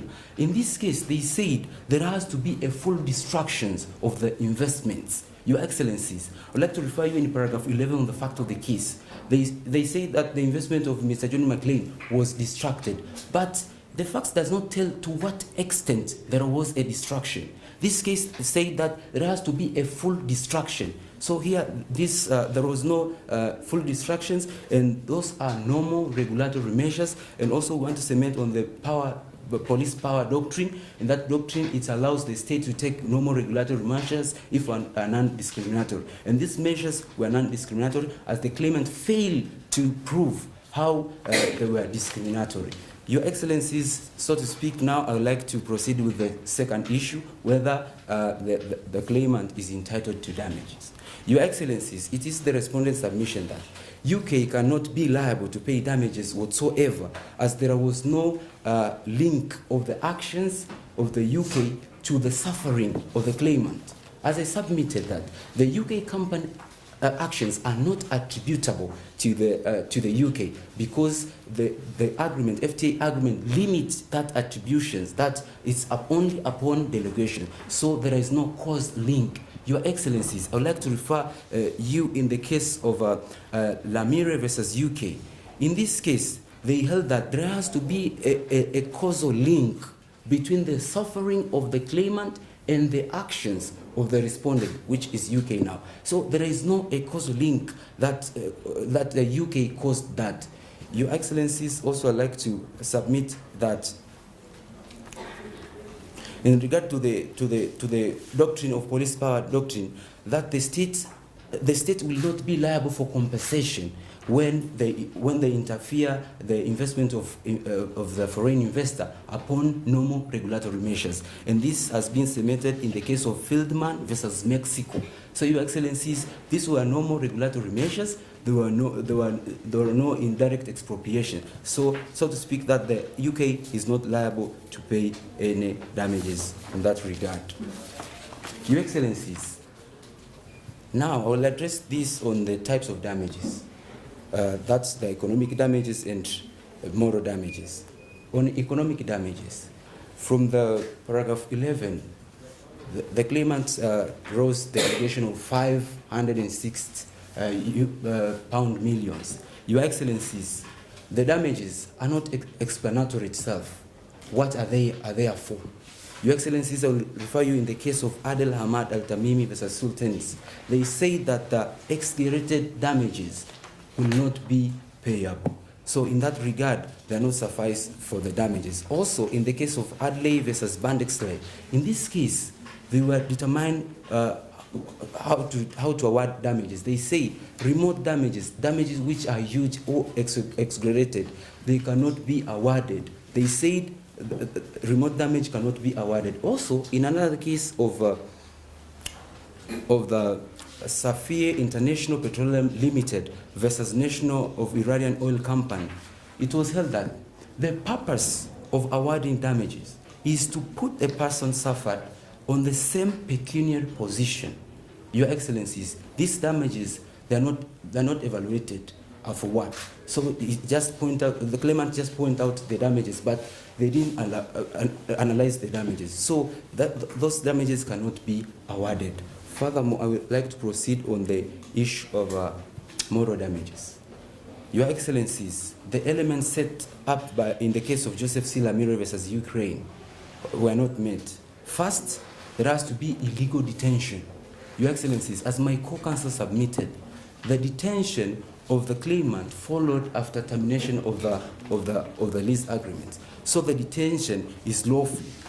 Your Excellencies, also the moral suffering. So all the actions, and even if there were loss of reputation and moral suffering, the actions are justifiable. So there has to be illegal actions, but our actions as a respondent are justifiable through our state enterprises. Your Excellencies, so to speak, I would like to pray before this honorable court to decide that there was no expropriation because the rules governing expropriation were not met, and also not to award damages because the measures are normal regulatory measures, and also to decide, as my co-counsel submitted, that this court has no jurisdiction, there was no national treatment.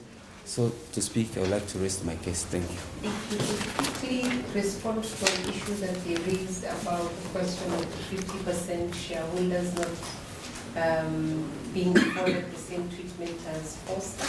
Hence, then that becomes a question of proportionality of treatment. And then also on the question of effective control,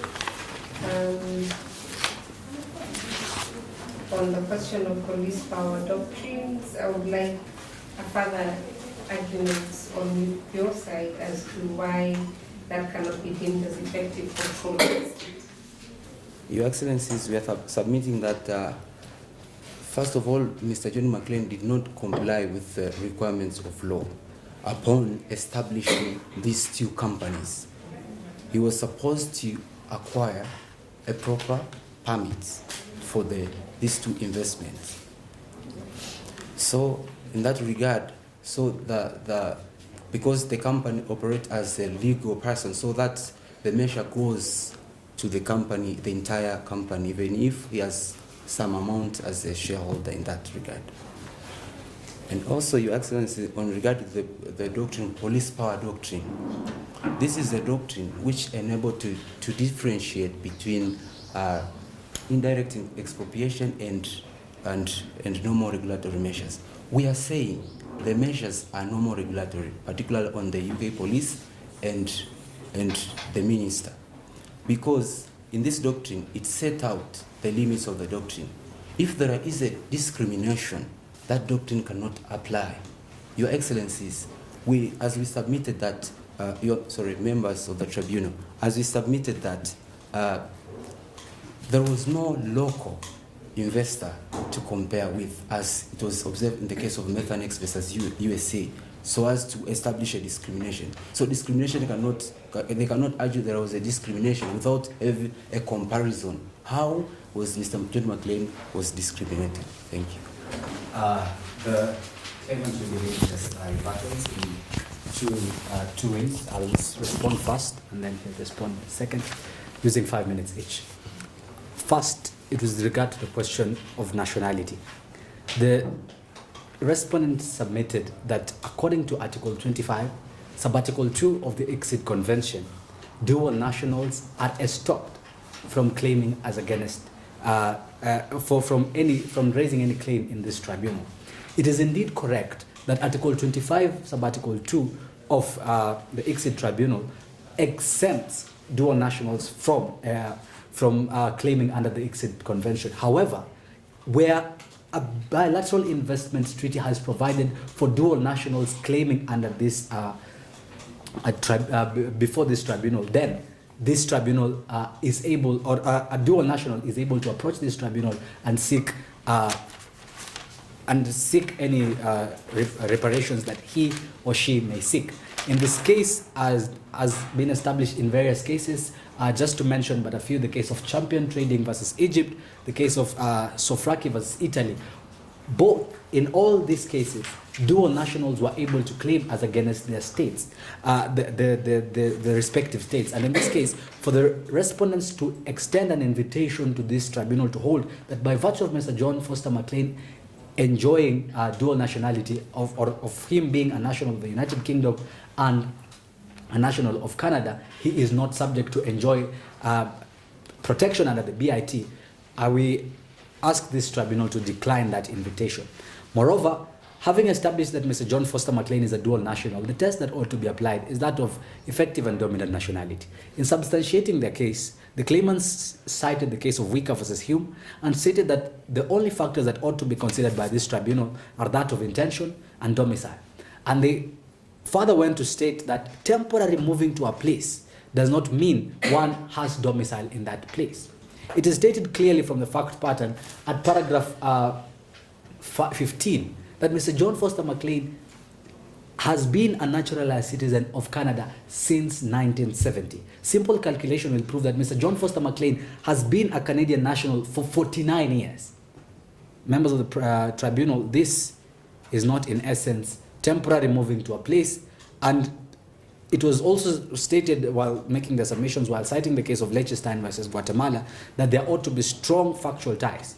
The case of Liechtenstein versus Guatemala, the tribunal was able to observe that by virtue of Mr. Nottebohm staying in Guatemala for 31 years, the government of Liechtenstein could not sue on his behalf. In this case, Mr. John Foster McLean has stayed in Canada for 49 years. 31 years in Guatemala, and in this case 49 years in Canada. As such, we'd like to urge this tribunal to hold that Mr. John Foster McLean is indeed an effective and dominant national of Canada. With respect to the question of attribution, the claimants observed that there was indeed no delegation, and by citing the functionality test, that UK could not act as an agent of the state and it was not exercising its governmental power. The case of Jan de Nul versus Arab Republic of Egypt, decided by the Exit Tribunal on the 4th of October 2008, and specifically at paragraph 114, it was stated that any acts of a public entity done in furtherance of its mandate ought to be construed as governmental authority. In this case, the mandate of UK Corps is to act as a concessionaire, and that is specific to paragraph 2, line 12 to 14 of the fact pattern, that UK Corps is to act as a concessionaire for metallic and minerals mining in the UK. As such, by granting its leases, the leases to Mr. John Foster McLean, the United Core Company was acting in furtherance of its mandate, which is to act as the concessionaire of metallic and minerals mining in UK. And as such, the respondent state cannot take an ambivalent view of UK Core when it suits them and take a different view when it does not suit them. And as such, it is the submission of the claimants that this court, this tribunal, has the requisite jurisdiction to hear and determine the matters, and that the acts of UK Core are indeed attributable to the United Kingdom government. Thank you. Mr. Chairperson and members of the tribunal, I will respond to the questions of violations of the FTA and with regards to the question of valuation of damages. To begin with, the second counsel for the respondent state submitted that the national treatment standard was met she went ahead to allege that we had failed to identify a local comparator. As honorable member of the panel rightly put in the question, Mr. John Foster McLean is only a 49% shareholder. The third counsel for the respondent in responding to the question from the panel, from the tribunal, correctly stated that if the actions done by Mr. John Foster McLean were unlawful, then actions had to be taken upon him. However, then the question that arises that in any event this tribunal finds that Mr. John Foster McLean was exercising unlawful mining, then why was he arrested? Why was he subjected to the treatment and not other investors who had also invested in the mining project through the company Crust? We therefore submit that with respect to that, we have identified the 51% shareholders of UK origin who are in like circumstances and have been, Mr. John Foster McLean has been accorded less favorable treatment than them. With respect to the minimum standard of treatment, the counsels for the respondent state submitted that Mr. John Foster McLean was never denied justice, and to be specific, the second counsel for the respondent stated that this is because he was accorded a right to appeal. In fact, now, stemming from that right to appeal, it is clear to note that Mr. John Foster McLean was exonerated by the Court of Appeal. The respondent state, however, did not proceed to exercise any measures to effect the Court of Appeal's decision. This is because the pretextual allegations against Mr. John Foster McLean were held to be invalid by the Court of Appeal. We therefore submit that with respect to that, the minimum standard of treatment was violated as Mr. John Foster McLean was not accorded justice. With respect to expropriation, the third counsel for the respondent stated before this tribunal that the measures in question amount to an indirect expropriation. Members of the tribunal, the claimants submit before this tribunal that the measures in question are and include the termination of the lease agreements as well as the auctioning of Mr. John Foster McLean's property. These measures outrightly seizes the title to Mr. John Foster McLean, and therefore the measures we submit amount to a direct expropriation, and therefore no questions should be raised with respect to whether an indirect expropriation needs to be proved. With respect to regulatory measures, the third counsel for the respondent state quoted Saluka versus Seth Republic to say that the police powers doctrine applies to exempt the respondent state from expropriatory measures. We agree with Saluka versus the Seth Republic. However, this tribunal, as well as Methanex versus United States of America, has been highly criticized as failing to recognize the fourth requirement of proportionality as established in Zurich versus Argentina. We submit that the measures taken were unproportional, and therefore, members of the tribunal, the police powers doctrine cannot apply in the present case. Finally, we submit that Mr. John Foster McLean is entitled to moral damages because the respondent state has agreed that indeed he was arrested, detained unlawfully, however, sought to justify the treatment, a justification which I have hence failed to prove. Thank you, members of the tribunal. Each side for clarification. And my first question is to the claimant team.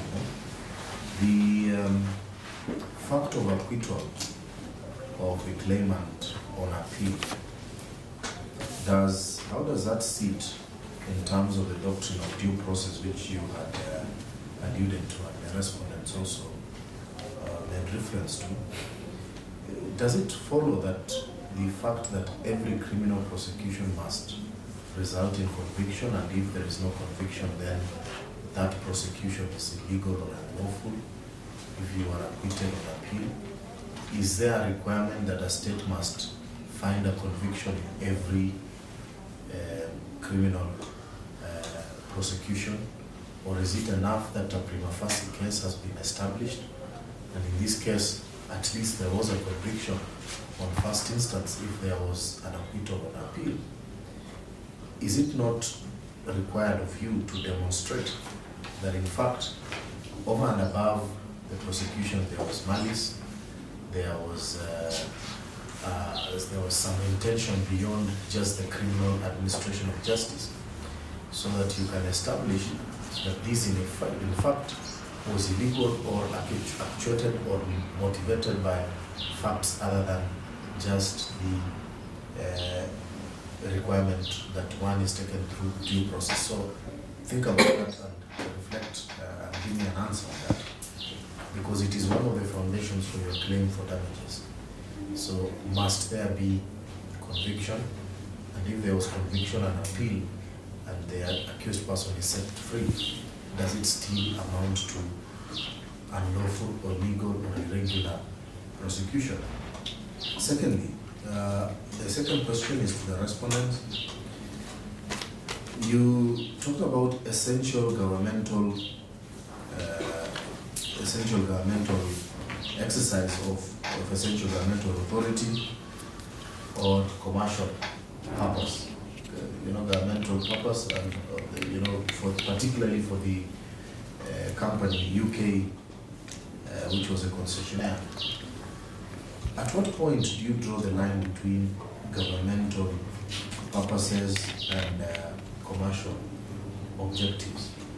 And in this particular case, how do you arrive at the conclusion that this particular company, in these particular circumstances, was exercising commercial objectives other than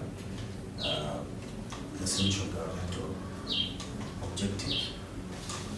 It is important because you found that defense on the basis of the activities, and you cited some decision from the Nixon tribunal to distinguish between the two.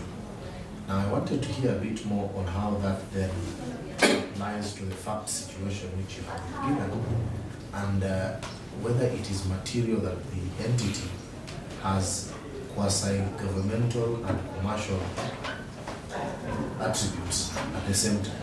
Is there a possibility that one can be exercising governmental regulatory objectives, for instance, and commercial objectives at the same time?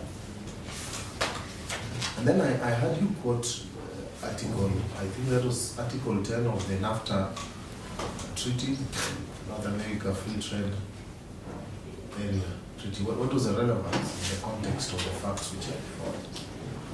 Was that was, yes, it's quoted the NAFTA, you forgotten.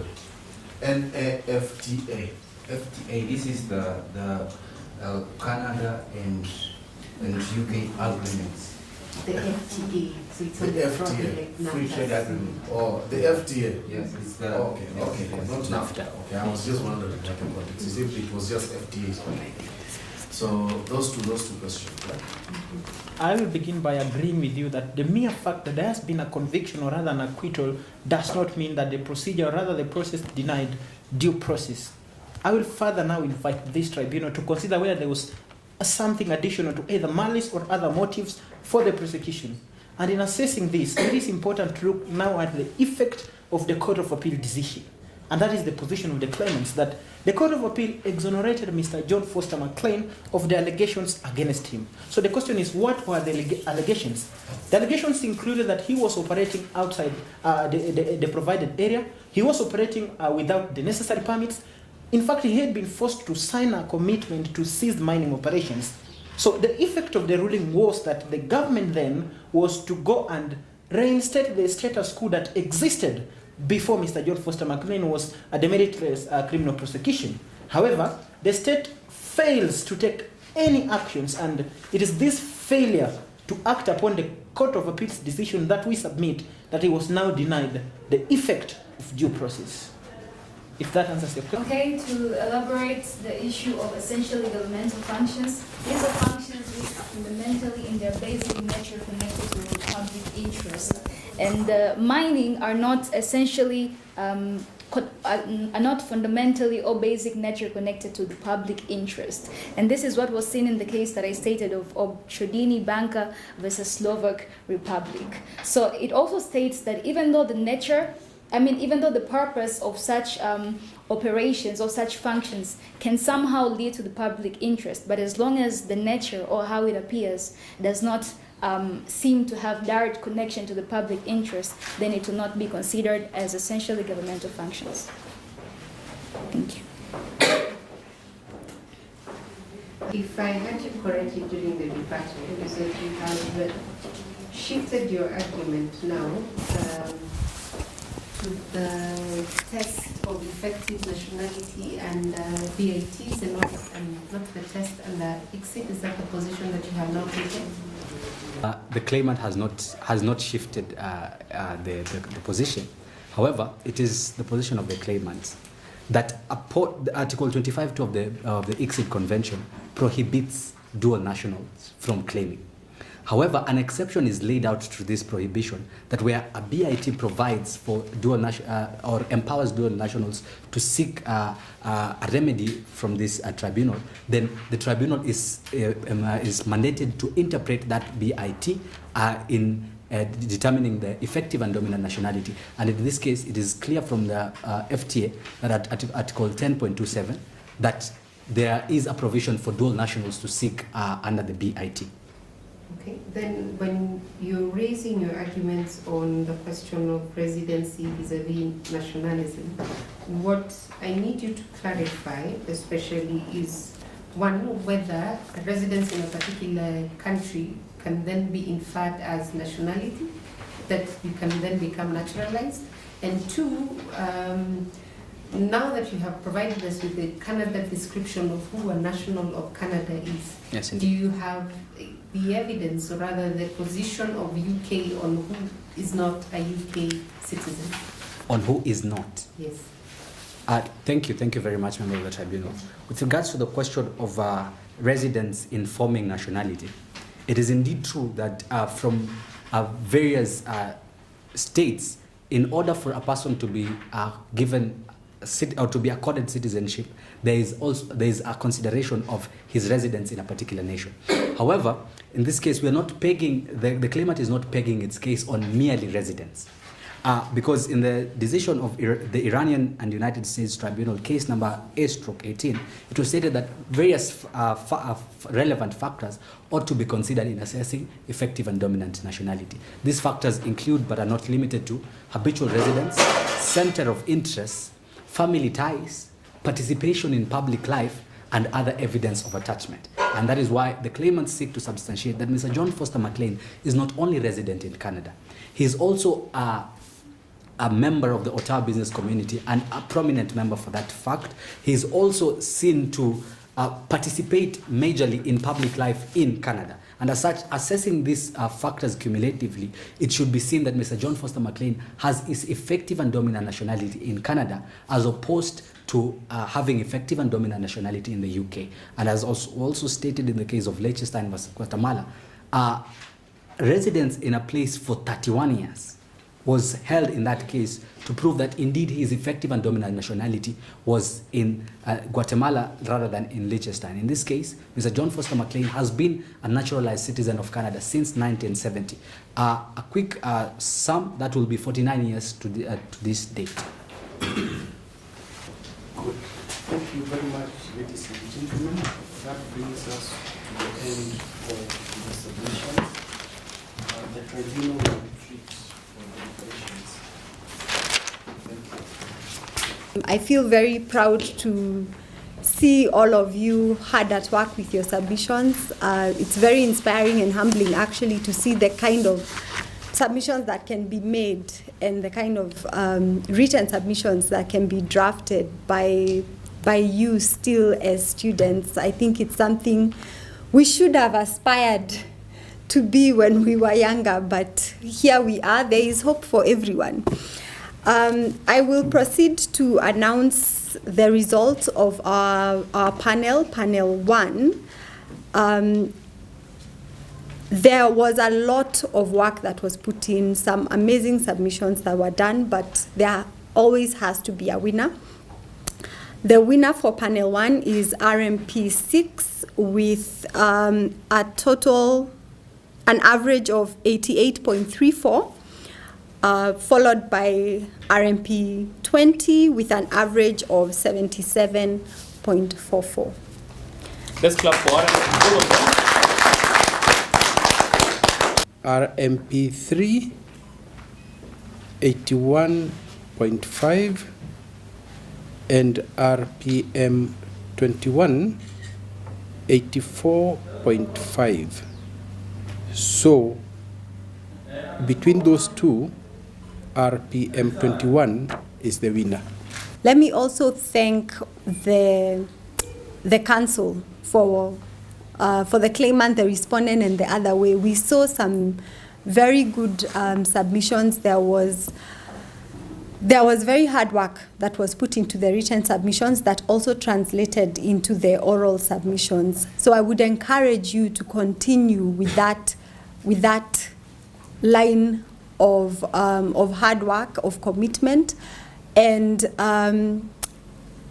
continue to send the message of mooting across your universities, because it's a very good preparation for the years to come. And I think, and one thing that I've said in mooting is that it is also very good breeding ground and very good hunting ground for law firms when they are looking for their trainees or young lawyers who are going to be rising stars in their law firm. So whenever you're mooting, whenever you're putting in your efforts in your submissions, also know that you're building your brand and you're marketing yourself. And we see your brand as NCIA, as CIRB, and we also see your brand as practitioners. And that is something that cannot be bought. It is something that you're doing for yourself. So please carry on, whether you're a winner or whether you're not a winner. It's actually something that you're building for posterity. I'll make a few remarks very quickly. One is the notice of intent. It is in the treaty, clause 10.15.2. No team referred to it as far as I know. So that is important because it's actually a precondition to the commencement of arbitral proceedings. So it's actually even a jurisdictional issue. Now, the other thing is jurisdictional challenge. The structure of the submissions was not distinct because the jurisdictional issues come first. So one would say now we are addressing the tribunal on jurisdiction. After the jurisdiction, go to merits. Now, another thing, the respondent is of course always hopeful that the jurisdictional challenge will be successful. So the respondent always pushes for an early decision on jurisdiction alone, because if the jurisdictional challenge succeeds, then the case dies. And indeed, in this case, if you look at clause 10.19.5, there is provision for an expedited decision on jurisdiction. Now, the next point, if you look at the lease, the claimant has paid a deposit of 50 million sterling pounds. That's a lot of money. That's the deposit the claimant has paid to the UK government. And I would have expected the claimant to demand a refund. Remember, that is not damages. That is just a deposit. It's not damages. It's not covered in the 560 million pounds. If you convert that to Kenya shillings, it's about the 50 million sterling. It's about 6.5 trillion shillings. It's a lot of money. Now, the other point is that some of the presenters or some of the council talked of ICSID and UNCIT, whatever. We have a standard way of referring to those. It's ICSID or UNCITRO. Just the same way UN is referred to as just the UN and not the UNO. It could pass for UNO, you know. When you refer to ICSID as ICSID, it shows unfamiliarity with the organization. Now, back to the treaty. There is provision for restitution under clause 10.25.1a, restitution. I would have expected the claimant to have asked for restitution, or in absence of restitution, then monetary compensation. But bearing in mind that the lease was for 10 years and could be extended, and we are still, I think, year 2 or year 3, restitution would actually be, a possibility. Then coercion. The claimant said that he had been coerced into giving an undertaking of sorts. That did not come through in the submissions. Now, I'll go quickly now. The standard of compensation is not less than market value. That again got lost in the submissions. That is in the treaty, and the submissions should have insisted on not less than the market value. There is also a provision for interest at commercial rate. Again, that got lost in the submissions. It didn't come out clearly. But when you talk of interest, the question arises: is it simple? Are you claiming simple or compound? It makes a big difference. I think that's about all. In spite of what I have said, I was really impressed by all the submissions I had. Well done, and keep it up. Thank you. As we have come now to, or dealt with, what you may regard as the penultimate leg of this moot competition, as an institution, NCIA, our aim is, one, to provide dispute resolution services, arbitration, mediation, and the entire spectrum of dispute resolution services, but also keen to develop talent and capacity of practitioners to be able to deliver those services in an efficient and effective way. So that this exercise is geared towards achieving those two aims, from the supply side and from the demand side. We are extremely delighted that you agreed to be part of this process, which began sometime last year with the preparation of the problem, working through your memorials, and I would agree with the panelists. We have seen a quality that is excellent, both from the memorial side and now also with your oral presentations. I also must take this opportunity to thank the panelists. As you have heard, these are ladies and gentlemen of no mean stature. They have a practice. They are distinguished in their own right. From the comments you've just heard, they had a thorough grasp of the case that you are presenting today. And so in the assessment that they have done, you can trust that it has been made, one, objectively, but also from a specialized perspective. And so the comments that they have given to you, please keep them in mind. They have been made in front of all the teams, so even for the teams appearing for the finals tomorrow, none of the teams can say they were disfavored. They now know certain elements of their presentations which might make for something tomorrow. So thank you so much for the panelists who have judged today's semifinals. But finally, let me also then say, and I've shared this before, swimming lessons are better than a life on the shore. Swimming lessons are better than a life on the shore.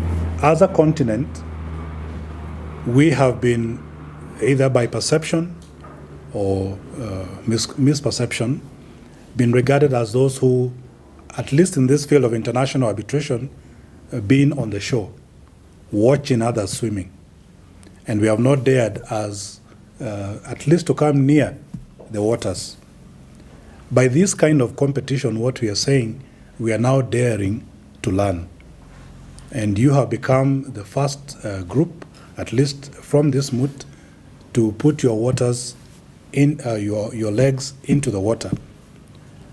And for those who understand a bit of biology, you know there are no crocodiles in salt water. So at least you have seen, you have not been swallowed. You have heard Salini. You have known Salini is a name which you can pronounce.